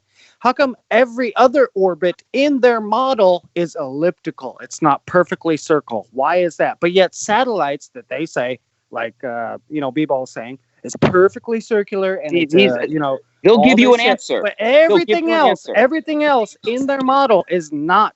He has a bullshit answer. I don't want his bullshit answer. I want a demonstration. Okay? Because I know ask him that question. Well, he's going to give you a because of the Earth, the particular size and the closeness of the object, it's actually quite elliptical. But because what kind of demonstration do you want? Even the moon. What kind of demonstration would you like? If I told you that I can fly like Superman and I can just leave the ground and take off flying, you'd be like, holy shit, I don't believe you. I want to see that demonstrated. I don't want to just see that on a video. I want to go to your house, call you outside and say fly. And I'd be like, well, that's going to be tough. I got to set it up. When you tell me orbits, I look at it the exact same way. I'm like, that is bullshit. Things don't fall in a circle. They fall down to the floor. So now you're telling me the equivalent of you can have perpetual unpowered flight, right? Because the ISS is above the ground. It never comes down. It's not powered. That's perpetual unpowered flight. So show me this. Don't just tell me, look up. I want to see it. You're telling me an outrageous, ridiculous flight. The ISS. I want to see matter doing what at the hand. It's got ion thrusters. You said you want to see the ISS? No. I want to see orbit. I don't want to see a light in the sky with your faith. I can see lights in the sky. I can see them. I know I want to see matter in reality orbiting. I don't want to see lights going over my head. You want to see the ISS orbit? No. Go to Jared's channel and watch his video because he's already demonstrated it. Is a light. Hold on. The ISS is a light over my head. It's not a demonstration of what matter can do. So don't go looking up and go, see? That's what people do for God. They go, see, God made the stars. See those lights? You're telling me that orbits are physically possible. Now, without circular logic, which is the sky is orbits, therefore the sky is orbits. Okay, so without using circular logic to prove the sky is orbits based on the sky is orbits, demonstrate orbits. Don't just say matter can fall perpetually around the floor even though it's not powered. Demonstrate it. Because if you can't demonstrate it, then it's just faith. That's your God. Orbits are your God. The fact that I know that things orbit is because we have GPS. I know they orbit too. That doesn't mean you're proving that physical matter can fall in a circle around the floor. What you believe has that orbit. No, you believe there's satellites that show us weather. That show us the weather. Those pictures can come from planes. They don't. Your belief on where those pictures come from doesn't make matter fall in a circle. Orbits. Ranty, can you show the video? Ranty, a video is not reality. No, I just showed you an example. No, a video is not reality. I can show you. Hold on, I can show you a video. Your question. No, shut up, man. You've been talking of me flying like Let Superman. me talk now. Let me ask some questions. Oh, hold on. So whose video? No, I don't need to answer questions. You made a claim. You said orbital mechanics are real. Okay, you've been talking the whole time because Nobody wants to hear you anymore. Let me ask some questions now. I want you to demonstrate. Bball, relax. Bball, no, how the sun can just hang in the sky and float above the flat Earth. I want you to tell me that, and then I want you to explain to me. Then I want you to explain to me how the sun. The story. Tell me how the flat Earth. Tell me how the flat Earth can get in between the sun and the moon. For a lunar eclipse. Explain that to me. All right, Bball, time out, man. Time out. You don't know where you are. No, there's no timeout. There's no timeout. Okay, first of all, we don't deal with stupid people, and we don't like emotional people. That's not stupid. You're an idiot anyway. You're an idiot anyway. What happened to Carlos? Where's Carlos? I'm right here. I've been trying to talk for a minute. I'm sorry, Carlos. An explanation is me and you, we can both watch an eclipse, and you're going to say, why do you think that happened? And I would give you an explanation. And then I would ask you, and you would go, well, I think the Earth is moving and blah, blah, blah. That's your opinion on give why me an explanation. So give me an explanation on how a lunar eclipse would work on a flat Earth. God's design system. God's design. So, okay. So explain it. What do you want? What do you want? Do you want the physical mechanism? Faith. Since it's not faith, or is it faith or what? Okay, I'll explain it. So the sky, picture the sky is a display, and God chooses how this display works. And hold on, stop talking. And what he uses is time. Okay, so each light it works like a clock. And instead of just hold on, stop talking. Instead of just 3 hands, like we have the hour, the minute, and the second, there's hundreds of hands. So you can know minutes, you can know hours, you can know years, months, tens of years. The sky moves in a very predictable, and it moves in a cycle, right? And each light is a unique light, okay? Just like in a large display. And when those displays display a unique phenomena, you'll call it an eclipse. Now, you're going to try and give me the mechanism based on just looking at the observation. That doesn't work because I'm making the exact same observation and coming to a different conclusion because I have different beliefs. By the way, exactly. He said lunar eclipse. But we have evidence. Listen, evidence is a word. Lunar. Let me finish. Well, there is no such thing as a lunar eclipse. You just said it. It's a belief. That's right. You have a belief that the Earth is a ball. I have a belief that... You just said it. You said you believe all this stuff you just said. You just said it. You do believe this. No, you just like I believe in God. You believe. Just like I believe in God, you believe in the ball Earth. It's the exact same thing. No, it's not because it is because we both we both see the exact same eclipse. So how can we both have personal different beliefs on why it happened? Your interpretation of it is wrong. No, your interpretation of it is wrong. Because rocks don't float above our head magically. That's your argument. The moon is not a rock floating above our head magically because that's not what rocks do. Correct. So explain how it's not. I gave you an explanation. You're just not accepting it. So the explanation is a story. Listen, an explanation is a story that a person makes up based on the observation of the direct phenomenon. We both directly observe a lunar eclipse. He thinks he's already got the explanation, so he won't accept it. Exactly. That's what he doesn't understand. The problem is the millions of people who have observed it are thinking differently. They're observing the same thing me and you do. You understand that. Have an explanation for it, and you have a belief about what you think is going on. You have a belief. Your explanation's ridiculous, man. Your explanation is a belief. Mind of God. Okay, how a lunar eclipse is? How is a lunar eclipse possible on a flat Earth? Tell me. How would the flat Earth explain a lunar eclipse in your own words? There is no such thing as a lunar eclipse. By the way, we got to talk about the moon first, man. Do you believe a golf cart was driven on that bad boy? Yeah. Come on, man. Bball4Life, dude. He thinks it's a rock reflecting light, bro. He thinks it's a rock floating above our heads reflecting light. What is it? You can't quantify any of this. What is it? What is it? What is it? If you hold this, why don't hold on? This is right the hand. I'm going to explain. Why don't we have Bball? Why don't we have Bball? Why don't we have Bball explain a lunar eclipse?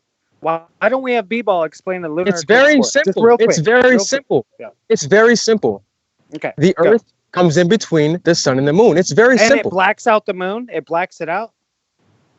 Not all the way. Oh my God. Oh gee whiz. Here we go. Okay, Carlos, you and me, we can look in eclipse and see the exact same thing. How come you magically can gather more information than I can and tell me it's because the Earth is spinning and the rock of the moon is floating and how do you gain all of this information just from seeing the exact same phenomenon I do? Because it makes more sense than the Rahu and K2. That's why. Okay, so what you're That's saying not is how you that got the information. And he's Mexican. He's Mexican as a well. rock floating in a vacuum chamber, a rock floating in a vacuum chamber of pressure. Yeah, rocks don't float in vacuum chambers. Yeah, that's how the ball Earth model is bullshit. Yeah, you just proved the flat Earth. Thank you. You're right. That is true. Is that Bball4Life? He said he could see the flag on the moon from his backyard.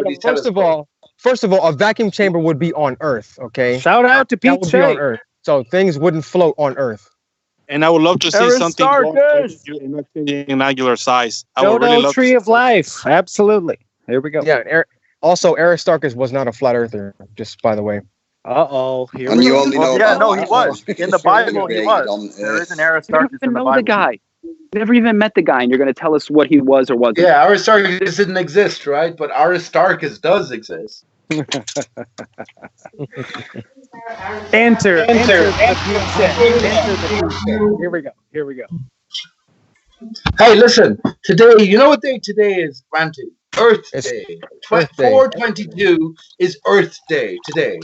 422. It's 422 years since the dodo bird was discovered this year in 2020. Oh. Didn't you say dodo bird? Dodo bird is the Gleason's map turned upside down, right? Yeah. The shape and layout in general of the land on a flat Earth. Both Bball and Carlos know before you did that the Earth was flat and stationary, and more. Weren't we all supposed to die today, though, Pete? Wasn't that your prediction or something? No, we were all supposed to live today, Ranty. Not die today. Pete predicted an awakening on this day, and listen, Ranty, it's not a coincidence. It's not a coincidence. You unveiled your drone on 422, man. That's not a coincidence. Today is Earth Day, right? Hang on. Consider this, Ranty. Consider this. Today is Earth Day, right? Michael Jackson faked his death and came back as the 5 Alive Dodo. Just type that into YouTube yourself, right? Oh God. His most famous song was Earth Song. That's so right. There's a connection here being interwoven between everything we're coming to. We sort of find out via our internet here, our own personal monolith. Are you paying attention and connecting the dots? We only had controversy regarding Starlink the other night. What have I been saying? Aristarchus is repaired. The link is reset. So, all right, Pete. All right, Pete. All right. Okay, so okay. I want to ask the same question again, since this is the same question I asked Spurs. So, since the Earth, since the sun in you guys' model is small and local, correct? We don't live on One at a time. Those terms don't mean anything. It's relative. Small. Is the sun small and local? Easy. So what? Somebody. Easy there. Easy. Do you know is this? I'm asking you guys.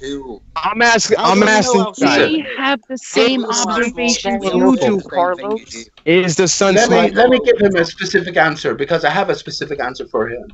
Right. There we go. We have a barrier above us, right, of a certain contour and a certain dimension. Please. And the sun, hang on, please. The sun is a reflection, Bball, against that.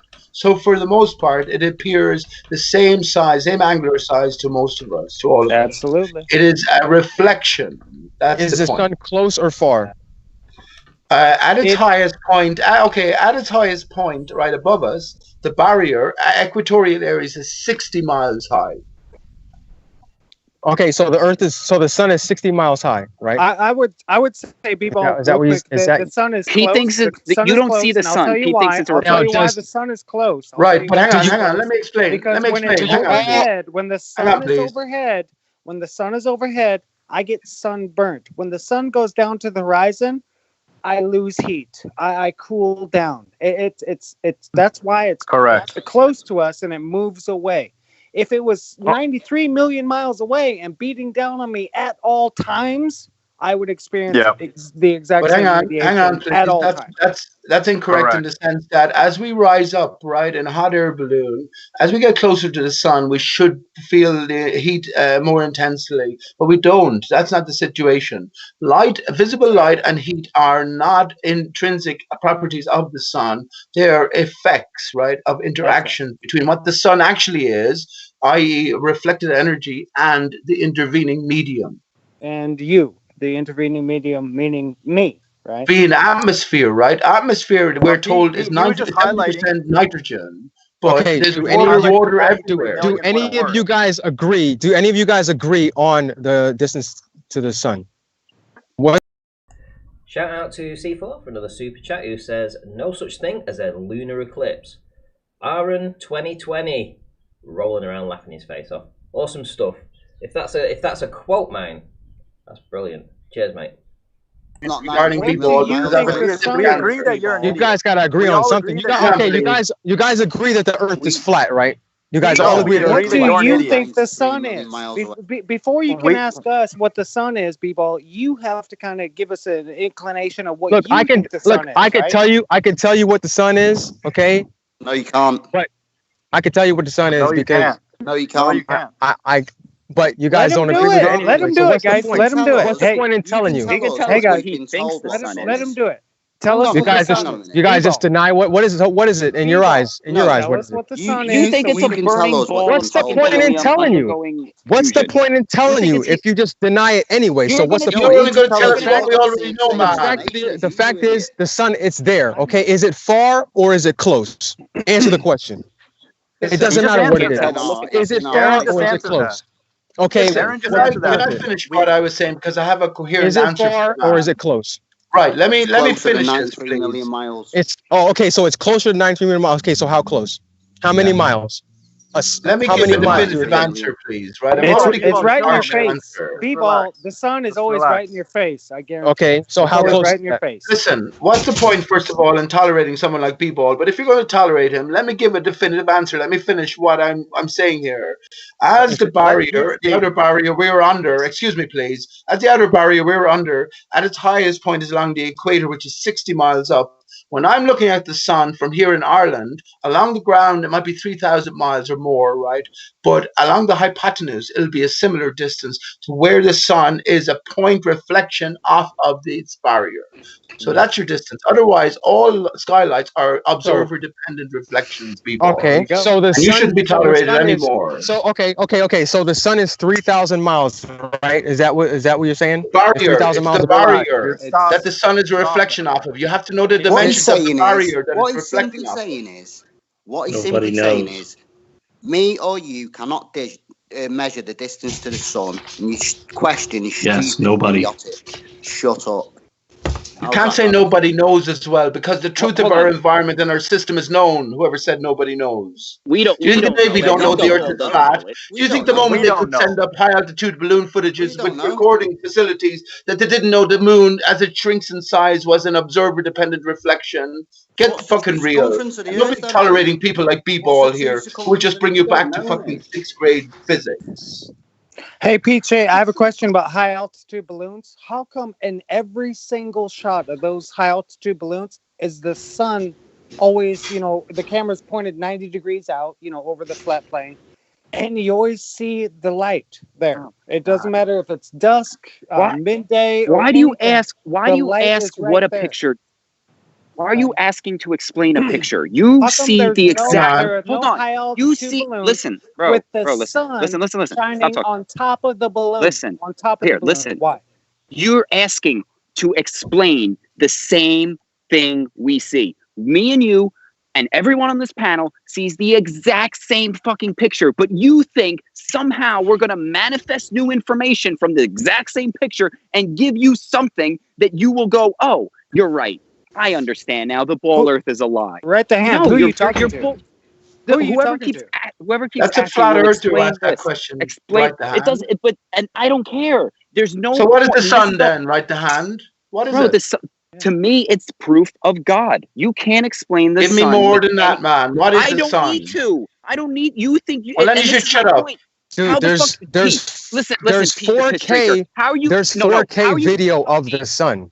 There's that doesn't mean shit. There's I've been so passionate about shutting the conversation down, man. My goodness. But there's 4K video of the sun, high altitude balloon that is always at the camera level. You know, the viewer angle. Okay. That doesn't mean shit. There is never there has never been, as far as I've seen, the sun on top of the balloon. That doesn't mean anything.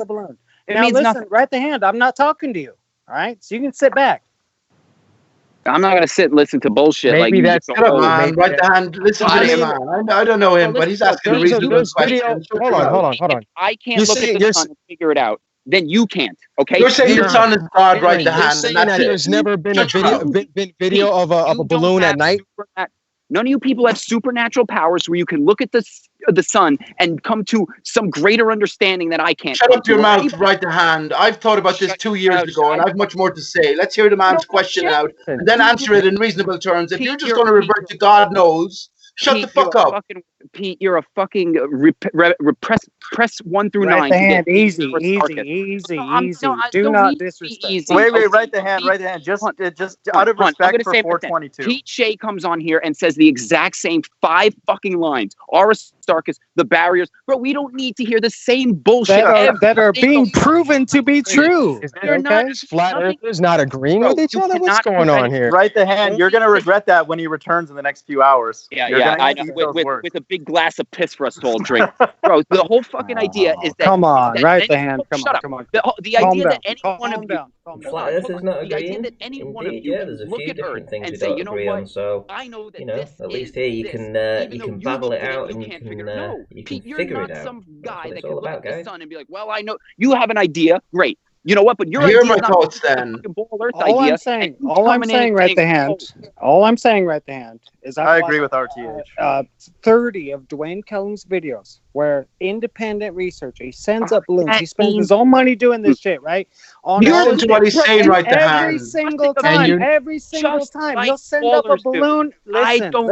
Let's hear the point he's making. I can't even understand the point he's making because right the hand. Dwayne Kellum will send up a balloon. He gives all the data of time. All right, Aaron, go ahead. Location, go ahead with the question. He'll send up a balloon at noon. And when the balloon gets up, you can see the sun in the camera.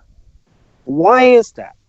What's the phenomenon that needs explaining? Because the sun is there. You're asking why I can see something that is there. Hold on, it's calm down, right the hand. What's wrong with you, man? I am calm. I'm like, listen to how you're going. Not calm. Let's hear what the phenomena he's trying to. Excuse me. Where is Ranty, take control here, please, will you? Where does he live at? See the sun in the morning.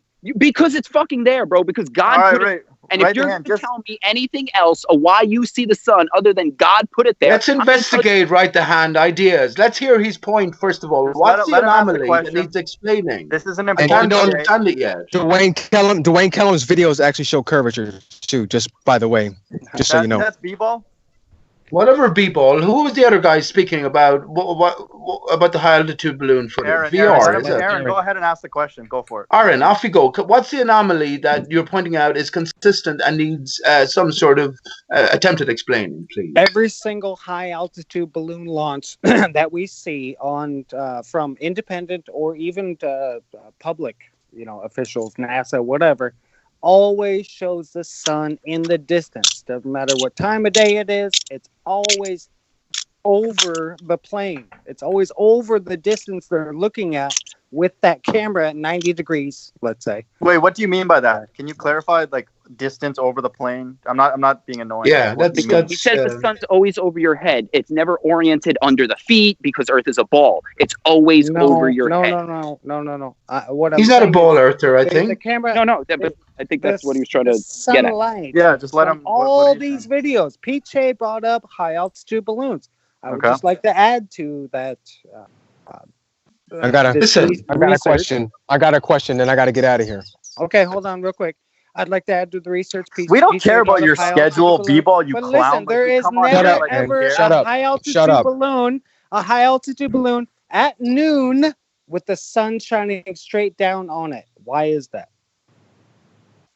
Because it is. Because it is, man. You can't ask why reality happens. I wasn't asking you, RTH. Were you asking me? No, you're dumb. It was just a statement. It was just a statement. Okay. Mind of God, shut the fuck up, man. Is that Aaron Armstrong? You're the biggest we don't idiot. like when you come here and dictate the conversation because you guys. You are the biggest idiot. Shut up, man.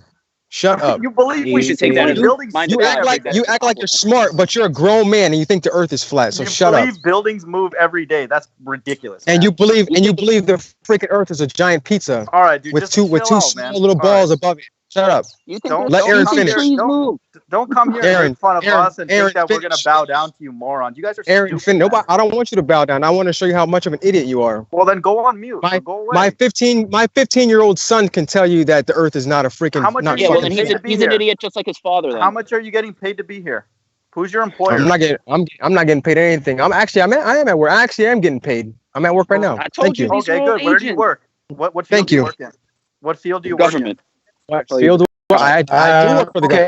Okay, hang on. Can you see my screen? We're paying. Randy, is my screen sharing? What Bball? What field do you work in? Are you military? Yes, I am. Okay, come on. Okay, what? Come on. Military? You're military intelligence. Okay. Definitely. Okay. So hang on a second. No, wait. We gotta finish this. That's irrelevant. Are you getting paid to come on these hangouts? No, I'm not. To come on these hangouts? Nah, this is for my own amusement, actually. He's in the military. Mind God, BB, just hold off for a minute. Hold off for 1 second. Come on. Okay. Come on. You can fight about this. Come on. Right. So we're giving you respect. Listen, we're on a journey, investigation towards truth here, right? So every altitude balloon footage you see as well, Aaron, will also show you a similar thing, which we see on the right here. This is called the interfering influence of the atmosphere. Excuse me, please. Let me finish. It's about the interfering influence of the atmosphere. As we can see, the sun is far from a perfect circle. On the left, we have a famous Jesuit symbol, which is the IHS symbol. We can see a very close resemblance to these things. Now, regarding the question you asked, the sun is an observant-dependent reflection, and why you cannot see it directly overhead is problematic for both ball Earth and current, what do you call it, disk, flat Earth theories. But if the sun is a reflection, right, off of a barrier, is this truth already known? And how can we claim, as opposed to what Right the Hand might say, we can't come any closer to it, we can just label it as God, how can we claim any further truth from these high altitude balloon footages? Well, I say we can by intense study. First of all, you have to have yourself on the right setting. That's the right surface, a flat stationary Earth, right, with all the skylights rotating around. When you do that, but then that leads you somewhere else. And if you look at this for the first time, this comparison, it's remarkably alike, isn't it? It's remarkably similar. And let me just say, for anyone looking at this for the first time as well, think in 3 dimensions. When you think in 3 dimensions, on the right here, which is the sun, and you can clarify this shard-like pattern, ray-like pattern emanating from the sun is consistent. Therefore, it's an intrinsic component of whatever the sun might be itself. When you think in terms of 3 dimensions, doesn't the thing on the right look very much like a crater to you? Easy. I'm done there. Mind God. Cutting in and out. Yeah, you cut it in and out, man. It was terrible. Pete was cutting out a little bit. Yeah, dude, Pete, I wasn't trying to cut you off. That. We can hear every other word. I heard most of it. And okay, sorry about that. Did you get the main point anyway? It's a little better now. Go for it. We get that. Was the song about this. Yeah. They know things that we don't, for sure. That's a fact. Some of these ballers know that it's flat. That's why we make fun of them. PJ might also be alluding to the illumination, right? But Aaron, the thing that we have to be careful of is, it's not wrong, obviously, to ask those questions. I think it's good, but on certain topics, I think it's something like. Hey, Bball, you took this image, mate, didn't you? Can you tell us about it? Hold on, I can't see what image you're talking about. It's the one with the sunken boat where you were stood on the quayside, taking an image of a guy fishing off the. Is that Renee fishing? Huh? The right half of the boat is sunken beneath a little bit more curvature than the that's the Earth curve. That's the Earth curve. Yeah, that's not my picture. It's funny how Earth curve always looks like just a missing that's object. Not your. Did you just hold on? Wait a minute. He just said that's not his picture. He's got his. Moronic. He's got his Bball4Life down here. Oh no, it wasn't. It was BM Furball. My apologies, mate. I do apologize. Okay. I'm wrong. I'm wrong. Keep that picture up. That female on the foreground is actually Carlos. Can you zoom in on that? There must be some other explanation. Ranty can't be wrong. He wasn't wrong about the food shortages. I wish I looked like that then. But Ranty, sorry, let's talk about this image. How far is that boat? It's not that far away, right? It can't be that far away, can it? Yeah, so you clowns think that that's Earth curve, you numpties? So PJ, right? What would it be then? Perspective. Well, I don't know. Are you open to considering other possibilities? Well, yeah, sure. Don't ask why if you're just not just make up something. Well, we've looked at bottom up. If you're interested in that kind of discussion. If it's a flat surface, why would something be cut off? You know, Bball4Life is a military man, right? Good. No, that's a is good that question. guy taller than the boat? Why is this guy as tall as the boat? Yeah. They don't know because the camera is below him. Okay, so if a 6 foot guy can block a 200-foot boat, don't you from close up? Don't you think a 6 foot wave can block some of the boat from further away? No. Yeah, but right hand. Look at the breasts. Look at the breasts on the woman in the near ground. They're as big as the guns on the ship in the foreground. Come on, he has no idea how things change in angular size, and then something big, smaller can block a that's funny. That's funny. You bring up angular size. So since the sun moves away, why doesn't it get smaller then? Okay, and Rumpus has shown that it actually PJ just described to you why. It's a reflective. Yes, we all see it's roughly the same amount of atmosphere. When you go beyond a certain point, the moon diminishes in size. Yes, right, because it's an observer-dependent reflection which expresses via the intervening atmosphere. That's why they said recently the Earth's atmosphere extends all the way to the moon. Well, it does in a sense because the way we can see the moon is through the Earth's atmosphere. Right? Okay, Pete. Okay, Pete. That sounds great. Now show me a citation where that says that. Oh, now from Wikipedia, from one of your scientists. Show me something. Bring up. When you come to flat Earth, bud, all signs change. You can make up anything you want, man. I mean, that's great. Now he wants citations. People never saw that citation about the moon citation could be made up too. In the Earth atmosphere. He never saw that. Oh my God. Now he wants citations. What the hell? Okay, context. Your context is... Yeah, but hang on. His context is firmly set within the spinning ball paradigm. When you leave the spinning ball paradigm and get to reality, the flat Earth reality, everything is interpreted in a different way. So there's no citations. There wouldn't be a moon. That's right. There are no citations. Chewed by a giant dog. Do you believe in that too? All right, chill out, people. Now you're just being stupid. No, there's a guy that believes the moon has been chewed by a giant dog. Say one intelligent thing, so we'll let you come back. Say one thing smart. Or super chat. We'll let you. Who are you speaking for, mind the God? Bball says mirrors on the moon. I'll say mirrors on the moon, a mirror sky, invisible energy barrier, withholding saline waters. Water is reflected. All of the skylights are reflection. I've got something for you. Bears in the clouds. Ranty, someone in chat said they'd never doubt me or deny me again because they saw, and they were in America somewhere, they saw the bear I was talking about in their own cloud. It's there. Repeating patterns. That's what you need to Ranty. I mean, come on, Ranty. I mean, that's... It sounds ridiculous, doesn't it? But think about what the ball explanation for clouds are. They're orbiting the Earth. Thousands of tons floating around in the air. Get the fuck out of here, Ranty. Clouds orbiting ball Earth, man. That's ridiculous. You deny clouds now? What the fuck? No, you believe clouds orbit ball Earth, right? Weighing thousands of tons, right, of water vapor, Bball.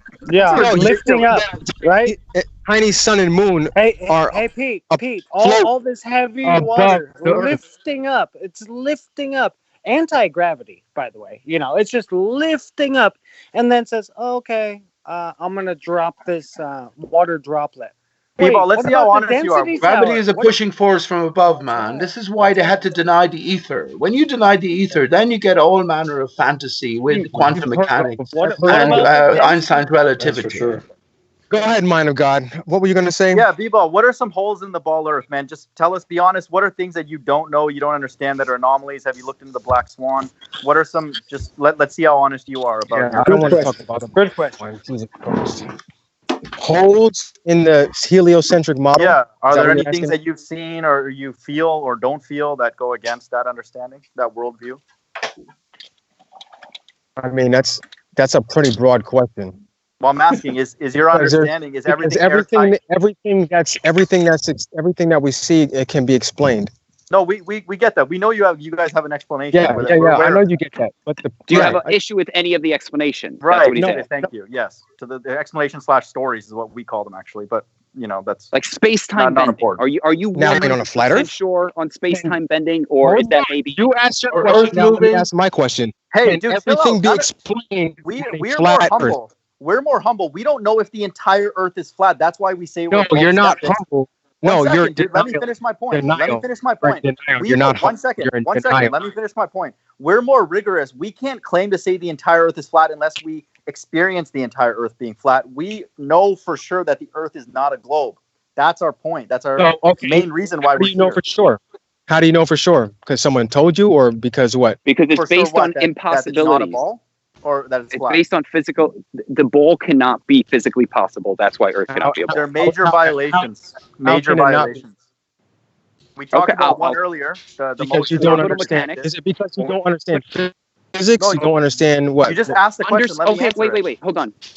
How would you know if I understood the ball model? Also, according to who? When you say understand. When you say understand, you're just telling us if you don't accept it, you don't understand it. Oh no, you don't understand. Not well, how do you know? Guys, I've got to go. Can I just? You don't accept good night and all that, and see you. And Bball, can I just ask you, mate? In the deepest, darkest jungles, there are villages of cannibals. They eat people. Yeah, we don't think that's right, eating people, but they do. So because they think that's right, does that mean they are right? Because they all believe it. No, it's not right. Right, so there you go then. Believing something doesn't make it right, but right, good night, everyone. See you later. Flat Earth as well. Yeah. Consensus but we don't believe. There's no belief. We see it. It's observable. You'll even admit it's flat. You see it. I never said there's a dome. I'm one of the flat earthers. Outside. You walk outside. I don't even say there's a dome. Do you know I'm anti-dome? Are you aware that I'm anti-contained air pressure? Are you even aware of that? I think Nathan Oakley's a joke for saying that we are contained in an atmosphere and you have to contain air. I think that's stupid. We don't see God, but yet you say God is in play. How do you believe that God is in play, or can you prove that God is in play? It's faith based on what else? Like there has to be a creation. Matter didn't process of elimination. I mean, think about it. Out of nowhere, it's the best. God is the best. I agree with you. I agree that there is a creator in play, but you have to say it's ultimately a belief because there's no manifestation that we can all agree on. Agreed. And that's my entire point. I just want the ballers to admit that their interpretation is a belief, just like my interpretation according to God is a belief. Right, but do you not, hang on please, do you not know that Carlos here and Bball4Life are actors playing a role? Really? Dividing energy away to nothing. They already know the Earth is flat. No, I do this for my own amusement. You told Bball, you told us you're here on the government's dime. Yeah, you just said you're getting paid for this. He's a military man. He's a soldier. He appeared on Am I not allowed to listen? Am I not allowed to be on my phone when I'm at work? What are you talking about? Tell us about 9/11, Bball4Life, and the media and victim fakery extravaganza it was. You're a patriot, right? You've taken an oath to the people, right, Bball? Well, now you're talking to the King of Ireland, and your fellow man here are all kings and queens in their own right. So you've taken an oath to serve them. So now, at attention, servant, soldier, speak the truth from here on in. Why do you believe that the Earth moves at all, against all of our lifelong experience? And Bball, be aware, Aristarchus is listening, so don't... Forget about Aristarchus for a minute. Because we about Aristarchus. Aristarchus is the end point. Okay. Why do you believe the Earth is moving? What has been the convincing argument for you to show me that the Earth is moving? Bball, say one thing honest. Say one thing. Are you going to let me answer? Yes. Say one thing answer. Go. Because we have two rotating celestial poles. Oh my God. That's just one. That's the sky moving. That's the sky moving, not the Earth. Oh my God. So why would we have two? Why wouldn't we just have one? Okay, and now you go, and this is where you go to faith. And I'll tell you it's because of God's system, and you'll tell me it's because of all floating and nothing spinning. It's faith. You see the same thing. It is faith. Stop. Why is it that people in Australia can see a southern celestial pole? Because it's there. You're asking me why people in Australia can look up and see the sky. Are you reading from a script? We're on a flat Earth. If we're on a flat Earth, right? and we have the sky's rotating, wouldn't it just, we would only be able to see one? No. Don't you understand that? No, you can't see the whole Earth. Why do you think you can see what the whole a blanket sky? statement, man. What do you mean? What can we see? It Okay, if you can't see the whole Earth, what makes you think you could see the entire sky? If something, hold on, here's another question. Let me see if you can explain it. If something is 10,000 miles away, shut up. Okay. If something is 10,000 miles away and 10,000 miles high, what angle are you looking at it? All right, we're not talking about that anymore. That's bullshit. Those are bullshit questions. I only care about reality. You can't answer the question. Wait, sorry. What sides of the triangle did you give us? What is reality, Mike? Right the hand. What is reality? What are the stars? Right the hand. Okay. Let's play along. Right. What sides of the triangle did you give us? If something is 10,000 miles high and 10,000 miles away. Oh, man. Okay, so you use tan. I can't get through to It's the opposite over adjacent. You use the tan function. Well, it has to be a thing in the first place, right? Mind of God. Hold on, Pete. Just playing along with this clown. Filed for unemployment back. So you use tan. You use a tan function. Someone on the phone. Apparently back then, you call a PIN number. My sons could answer this question. All right, Bball, do you know what the tan function is? Answer the question, man. If I had a calculator, hold on. One second. Right, everyone's on mute. Who's talking? Who's talking now? Who's that?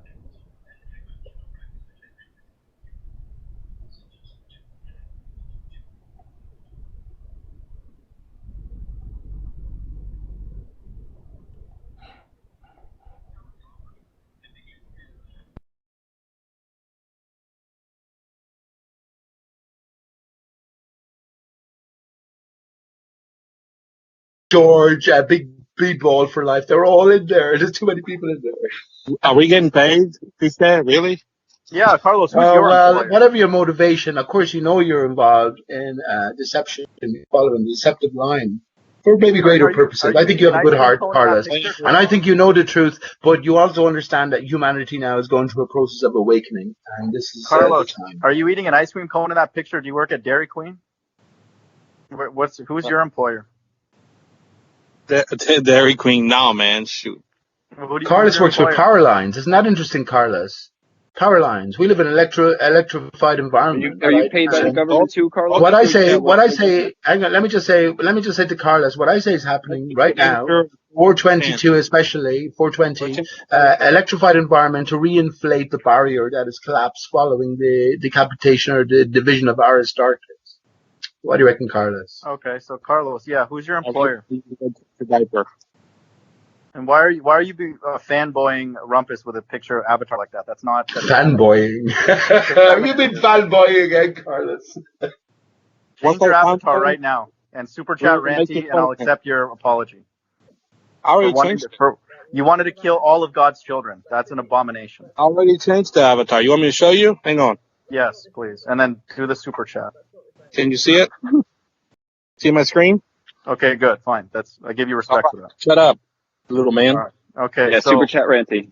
But still super chat Ranty. Bball was asking us a question about trigonometry, and then he ran away like a little girl.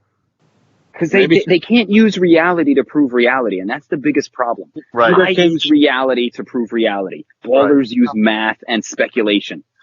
That's solid body geometry, right? Angular sizing in was going away from you. That's a question. You're saying you're all you're doing is saying, look, me and you watch the sun go away. Why is it not doing something? I don't fucking know. Why are tigers not falling from the sky? Because right hand. He's so dumb. He's so dumb that he doesn't even realize that the sun going away is proof that his model's false. That in and of itself. Right? Yeah. Why does the sun get smaller when it's moving away? Like when it's moving away. Hang on. Can anybody hear me? Moving away. Hello. We hear you. Anybody hear me? Who is this? Hey, so I didn't run away. I got cut off. So my question out. You ran away, man, and now you're back saying you didn't run away. So my question. I was still talking. I'm like, what? You guys can hear me? And I was. No, but you asked for an angle. I gave you the methodology. If I had a calculator, I would just take the arcane of the opposite over the. You didn't give me the angle. What is the angle? Something on a calculator. You don't need to calculate it. You gave me two legs of a 90-degree triangle. Yeah, what was the Okay, so what angle are you looking? What angle are you looking at? I would use the arctan function. You don't need to put those numbers in, and then that's what the angle is. You don't need to know. You don't need to do all that. Oh, okay. What do you need to do? What do you need to do? I'm good at maths. Bball4Life. Do you know what solid body geometry is? Bball4Life. Spell geometry, something is. Carlos. Hold on. So I'll ask it again. Something is 10,000 miles high and 10,000 miles away. What angle are you looking at? One. That's arctan of 145. Okay. So when that's a 1-1 root 2 triangle. Sorry, that's a 1-1 root 2. 10,000 miles away and 10,000 miles. No. Acknowledge what I just said. Do you understand that's a special triangle? Do you understand that? Yeah, I do. What's another special triangle? No, answer my question. I just want to make sure you're smart. What's another special triangle that works with a Pythagorean theorem? I know that one. I know this one. All right, so I'm asking Bball4Life. It involves root 3. I don't know. Oh my God, dude! Kick this guy. Now, but here's the thing. Now, if we're looking at the sun from 10,000 miles high and 10,000 miles away at 45 degrees, how would that work on a flat Earth? What do you mean? Who cares? The sun goes down. What does that mean? Right? How would that work? When the sun goes down, right? It goes down, it sets, and supposedly on a flat Earth, it's supposed to always be above the flat Earth, but yet waste time. It's still, bro, planes are always above our heads, but they look like they're going down. Hang on, B-Ball. Hang on, you fucking idiot. You're a guest here. You answer fucking questions. And shut with your questions. You answer questions, soldier. And shut your mouth. How is it 10,000 miles away and 10,000 miles high and 45 degrees, but it's gone?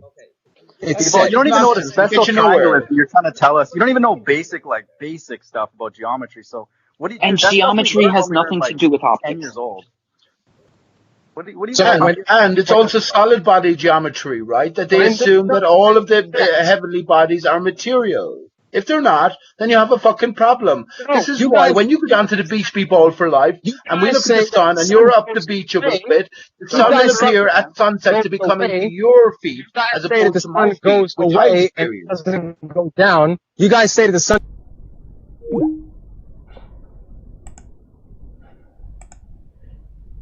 Before. How was that? You answer questions. Don't be thrown out. When was the Earth first proven for your satisfaction to move? And knowing that should tell you that we don't live on a flat Earth. You shouldn't let these guys in your show because they just waste valuable time that we could be having a more productive conversation. Can you hear me now? Can you hear me now? Yeah, I hear you. Yeah, okay. So my question was just a quick one. You asked us a question, but in your question, I just wanted to clarify what you meant when you said the sun went down. So is the sun moving then? No, the Earth is moving. Well, you said the sun went down. Yeah, exactly. The Earth is rotating. The sun rotating. moves away and maintains angular size. How do you prove that the Earth is moving, B-Ball? How do you know it's the Earth that's moving, not the sun? Can you give me your best concise answer to that question, please? I just told you we have two rotating celestial poles. But you don't know what the stars are, man. You don't know what the stars or the skylights are. Take your You're P900. proving the stars move. Take You're your proving P900. the stars move, not Earth moves. Up, and then you're pointing that the stars move, kid. So finished, man. If this is all you guys got, you're absolutely finished. Bro, if I was standing still and there was a car circling around us, and I would go, well, how do you know that car is moving? You would say, well, because I'm standing here and I see the car going around me.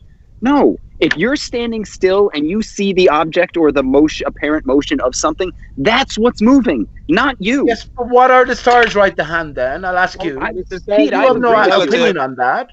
What distance are they? What has replaced the vacuum of space right to hand? Answer me now. What is the nature of the container that's a necessary antecedent for gas pressure beneath it? Answer me now right to hand. And don't just say God. Fuck Bball4Life.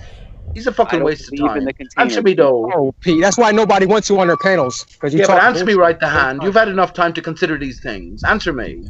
I've said it. I've told you. We're like fish swim in water. We are in a fluid, and there's a surface or top to the fluid, and that surface top reflects the light of a single source and disperses it, and that's why the stars. Right. So that single source is Aristarchus. We are the area within the volume within the fluid.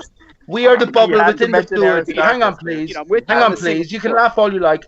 Right the hand. We are the realm within the fluid, right? The bubble within the fluid. But the bubble is collapsed at the top, right? And we do have a singular source, which is reflecting all of the skylights against this watery barrier of certain contour. That's the whole point. If it was a planar mirror contoured surface, we'd get a different reflective pattern from the emanating source, but it's a contour, a broken contour. Think of a spider like. And it's fluid, that's why they move. That's why they shimmer. Pete, is the sun inside or outside because the dome? The reflections against a watery backdrop. Pete, is the sun inside or outside the dome? It's inside, emanating from Aristarchus at the north center. So then we had a primary reflection of Aristarchus is Polaris, right?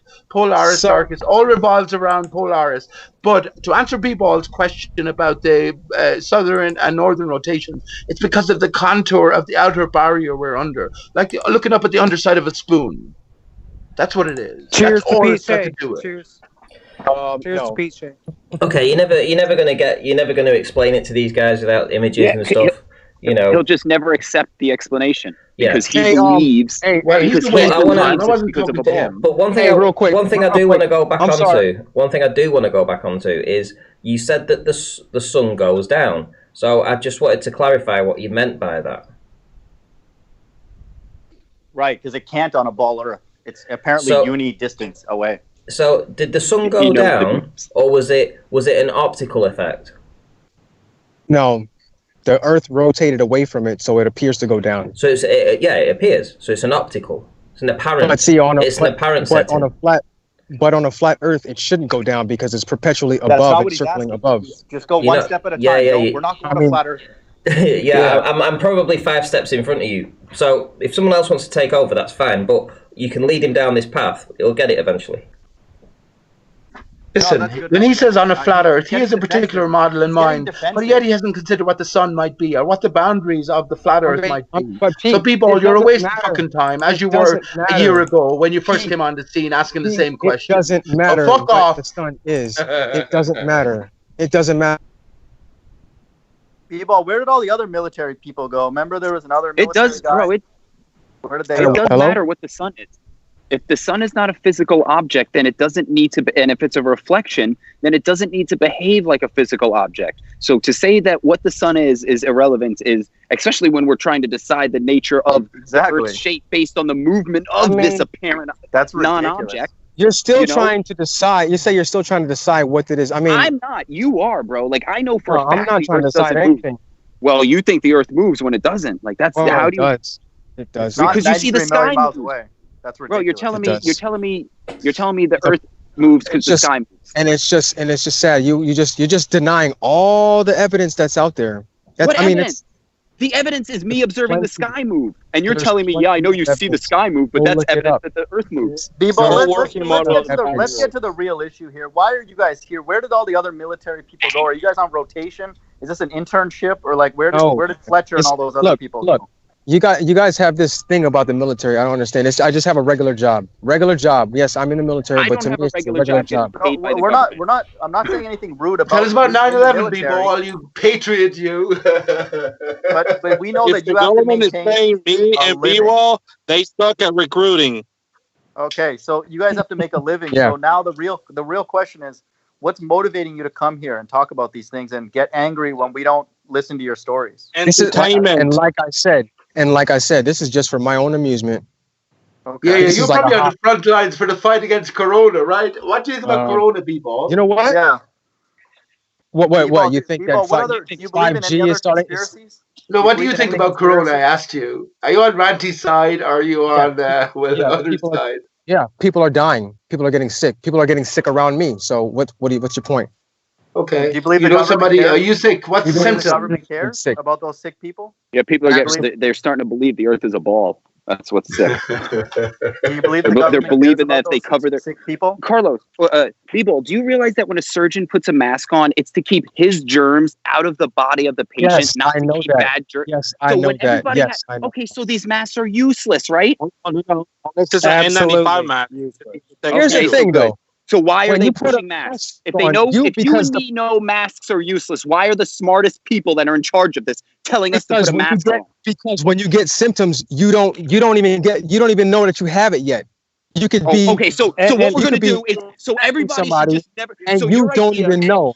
Oh, so just cover our mouth. Nobody breathes. Nobody breathes or talks because they might be symptomatic. This is your idea of reality. You're retarded. Exactly. So nobody should open their mouths again. That's why here in Hawaii, our what's it called? Confirmed cases have gone down. We in the past 2 days we have 0 How did you confirmed get cases. to Hawaii, bro? Hawaii doesn't have rabies. I've been to Hawaii, man.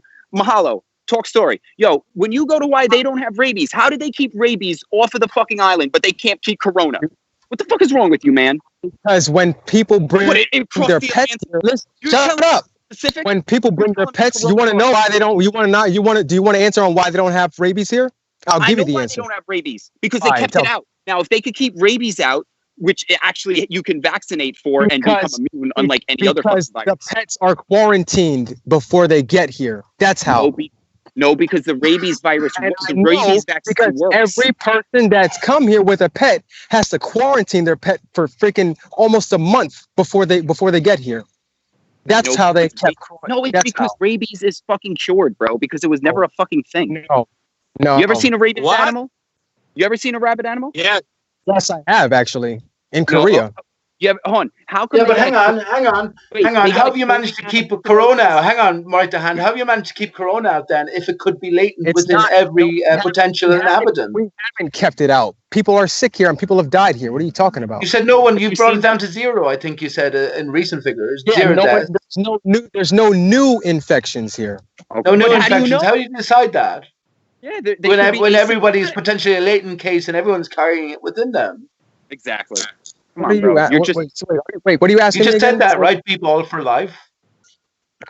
Say that again. I'm sorry. Bball4Life. Say it again. If you were a soldier and you were of a private nature, would I be a general? No. You'd be no. No, sir, to you. What's your rank? Why is it important to you? Why is it important to you? Well, when you ask me questions, I'm just gonna interrupt because I don't really give a shit. Who just said that masks only work one?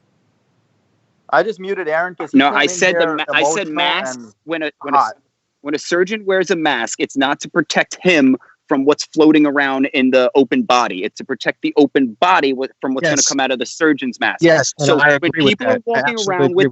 When people are walking around with masks, they're not going to protect themselves from getting the virus. They're only going to protect themselves from giving it to somebody else, but you can't give it. Exactly. Right. I agree with that. Okay, so it's stupid to wear the mask. No, it's not. Yes, it is. It's symbolic of covering your mouth and not speaking. You have it because you don't know if you have it. I don't have it. Have what? Have what? This phantom fucking thing? I have this thing that just manifests out of nowhere and you don't know. And then what am I? I'm supposed to live in perpetual fear of something I can't see? That sounds like God. Doesn't that sound like God living in perpetual fear? Right hand. That's why they call it an invisible enemy, because they fight actively against God. What if they said you do live in perpetual fear of God, right? The hand, that's how you're instructed, right? Yeah, and they're living the same way. The devil pulled the same trick on people that God is asking from through faith and love. Logical. Maybe the devil and God are one and the same, right? Those capabilities within all of us. They are the same. It's that and tell me how you feel about it. God chooses, the devil forces. That's the difference. God says, my way is best, I'll show you, just walk with me. The devil says, my way is best, I'll force you to do it. If you don't, I'll fucking kill you. But God must have made the devil, right? Knowing everything the devil would do and turn out to be. God made everything. And those words that you said, those came out of the Bible? Bro, the Bible is written in your heart. God, I don't need a book. I don't need a book to know about God. I thought the Bible was written by. Profess yourself to be Christians are the most un-Christian people I have ever heard of in my entire life. Who said that? Aaron Armstrong. Aaron Armstrong is on the front lines in the fight against Corona with his beautiful wife. Aaron, you don't know a thing about Christianity. And you are the most un-Christian people. Nothing that Christ ever did is being repeated by you. So Christ wants us to just blindly go along with the government? Are you out of your mind? Where did Christ ever go into any room and start calling people? The Creator has the greatest sense of humor going. Christ called a lot of people out, man. He was means, very austere. You know what Christian means? What does Christian mean? To be Christian, what does it mean? To be Christ-like? Yes. When have you modeled anything that Christ has done? Aaron, let me give you a verse. Let me give you a verse in the Bible where Christ says, anybody who does not accept his leadership, kill them right in front of him. Yeah, great. And great. Good. Great. So you're going to go out and kill people. So murdering is good? No, the Bible says he's going to do it. I'm here for 5 minutes. And I'm challenging the person who said what your deadlines are, where you got to go. We don't care. Who said the mask? I don't care about you. Well, I'm here to talk. Care about your stupid deadlines and whatever shield stuff you got to do after this. Or hold on, man. Let him talk. My goodness. Who said the masks? Go ahead. I'm sorry. As a medical professional, or for some of you who think a worker of Satan, which you've let me know if you're a real person. Why are you showing your stupid Mind to God, let him finish. Oh my goodness. You guys are absolute fuckwits, man. You are absolute fuckwits. You are the most unchristian people I've ever met in my entire life. Yeah, cool. And I'm sure that baby Jesus cries when he hears what you're doing. Hang on, please. Hang on, mind of God. Hang on, please. Read the infancy of the baby Jesus, and the baby Jesus killed about 3 people.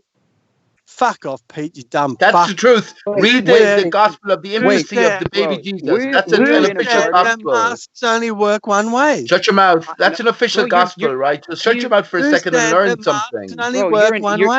You can't listen. I said doctors wear masks not because they're afraid of getting what's in the surgery room. They're afraid of their germs getting into the patient. Now, you can interpret that however you want to interpret that, but that is why they wear masks. That's why they wear gloves. They're not worried about their hands getting infected, okay? They're protecting themselves from the outside, from what they have from getting out into an open patient. You have an immune system. You don't need to do that when you walk around. You only need to do that if you cut yourself open and walk around with an open wound. And then you need to do it, not other people.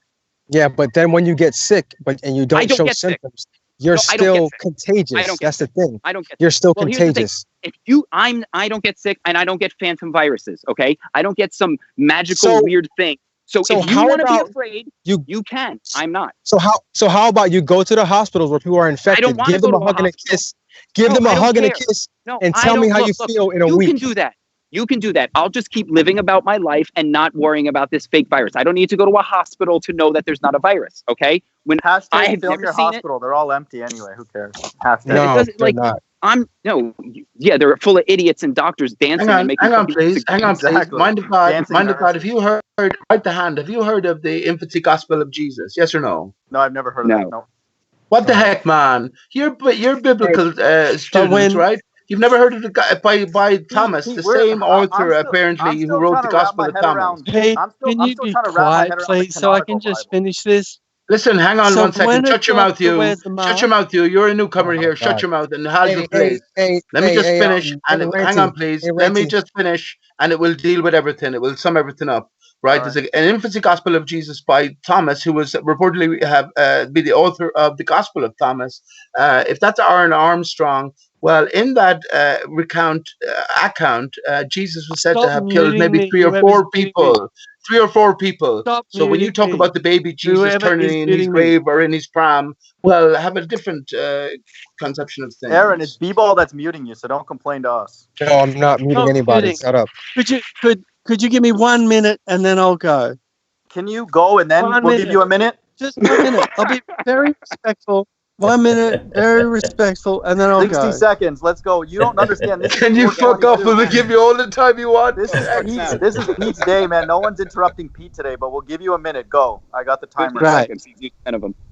All right, go. So when a surgeon or a doctor or a nurse or anyone in the theater or anyone is wearing a mask, it is a two-way thing. They're protecting themselves from the patient, and they're also protecting the patient from them.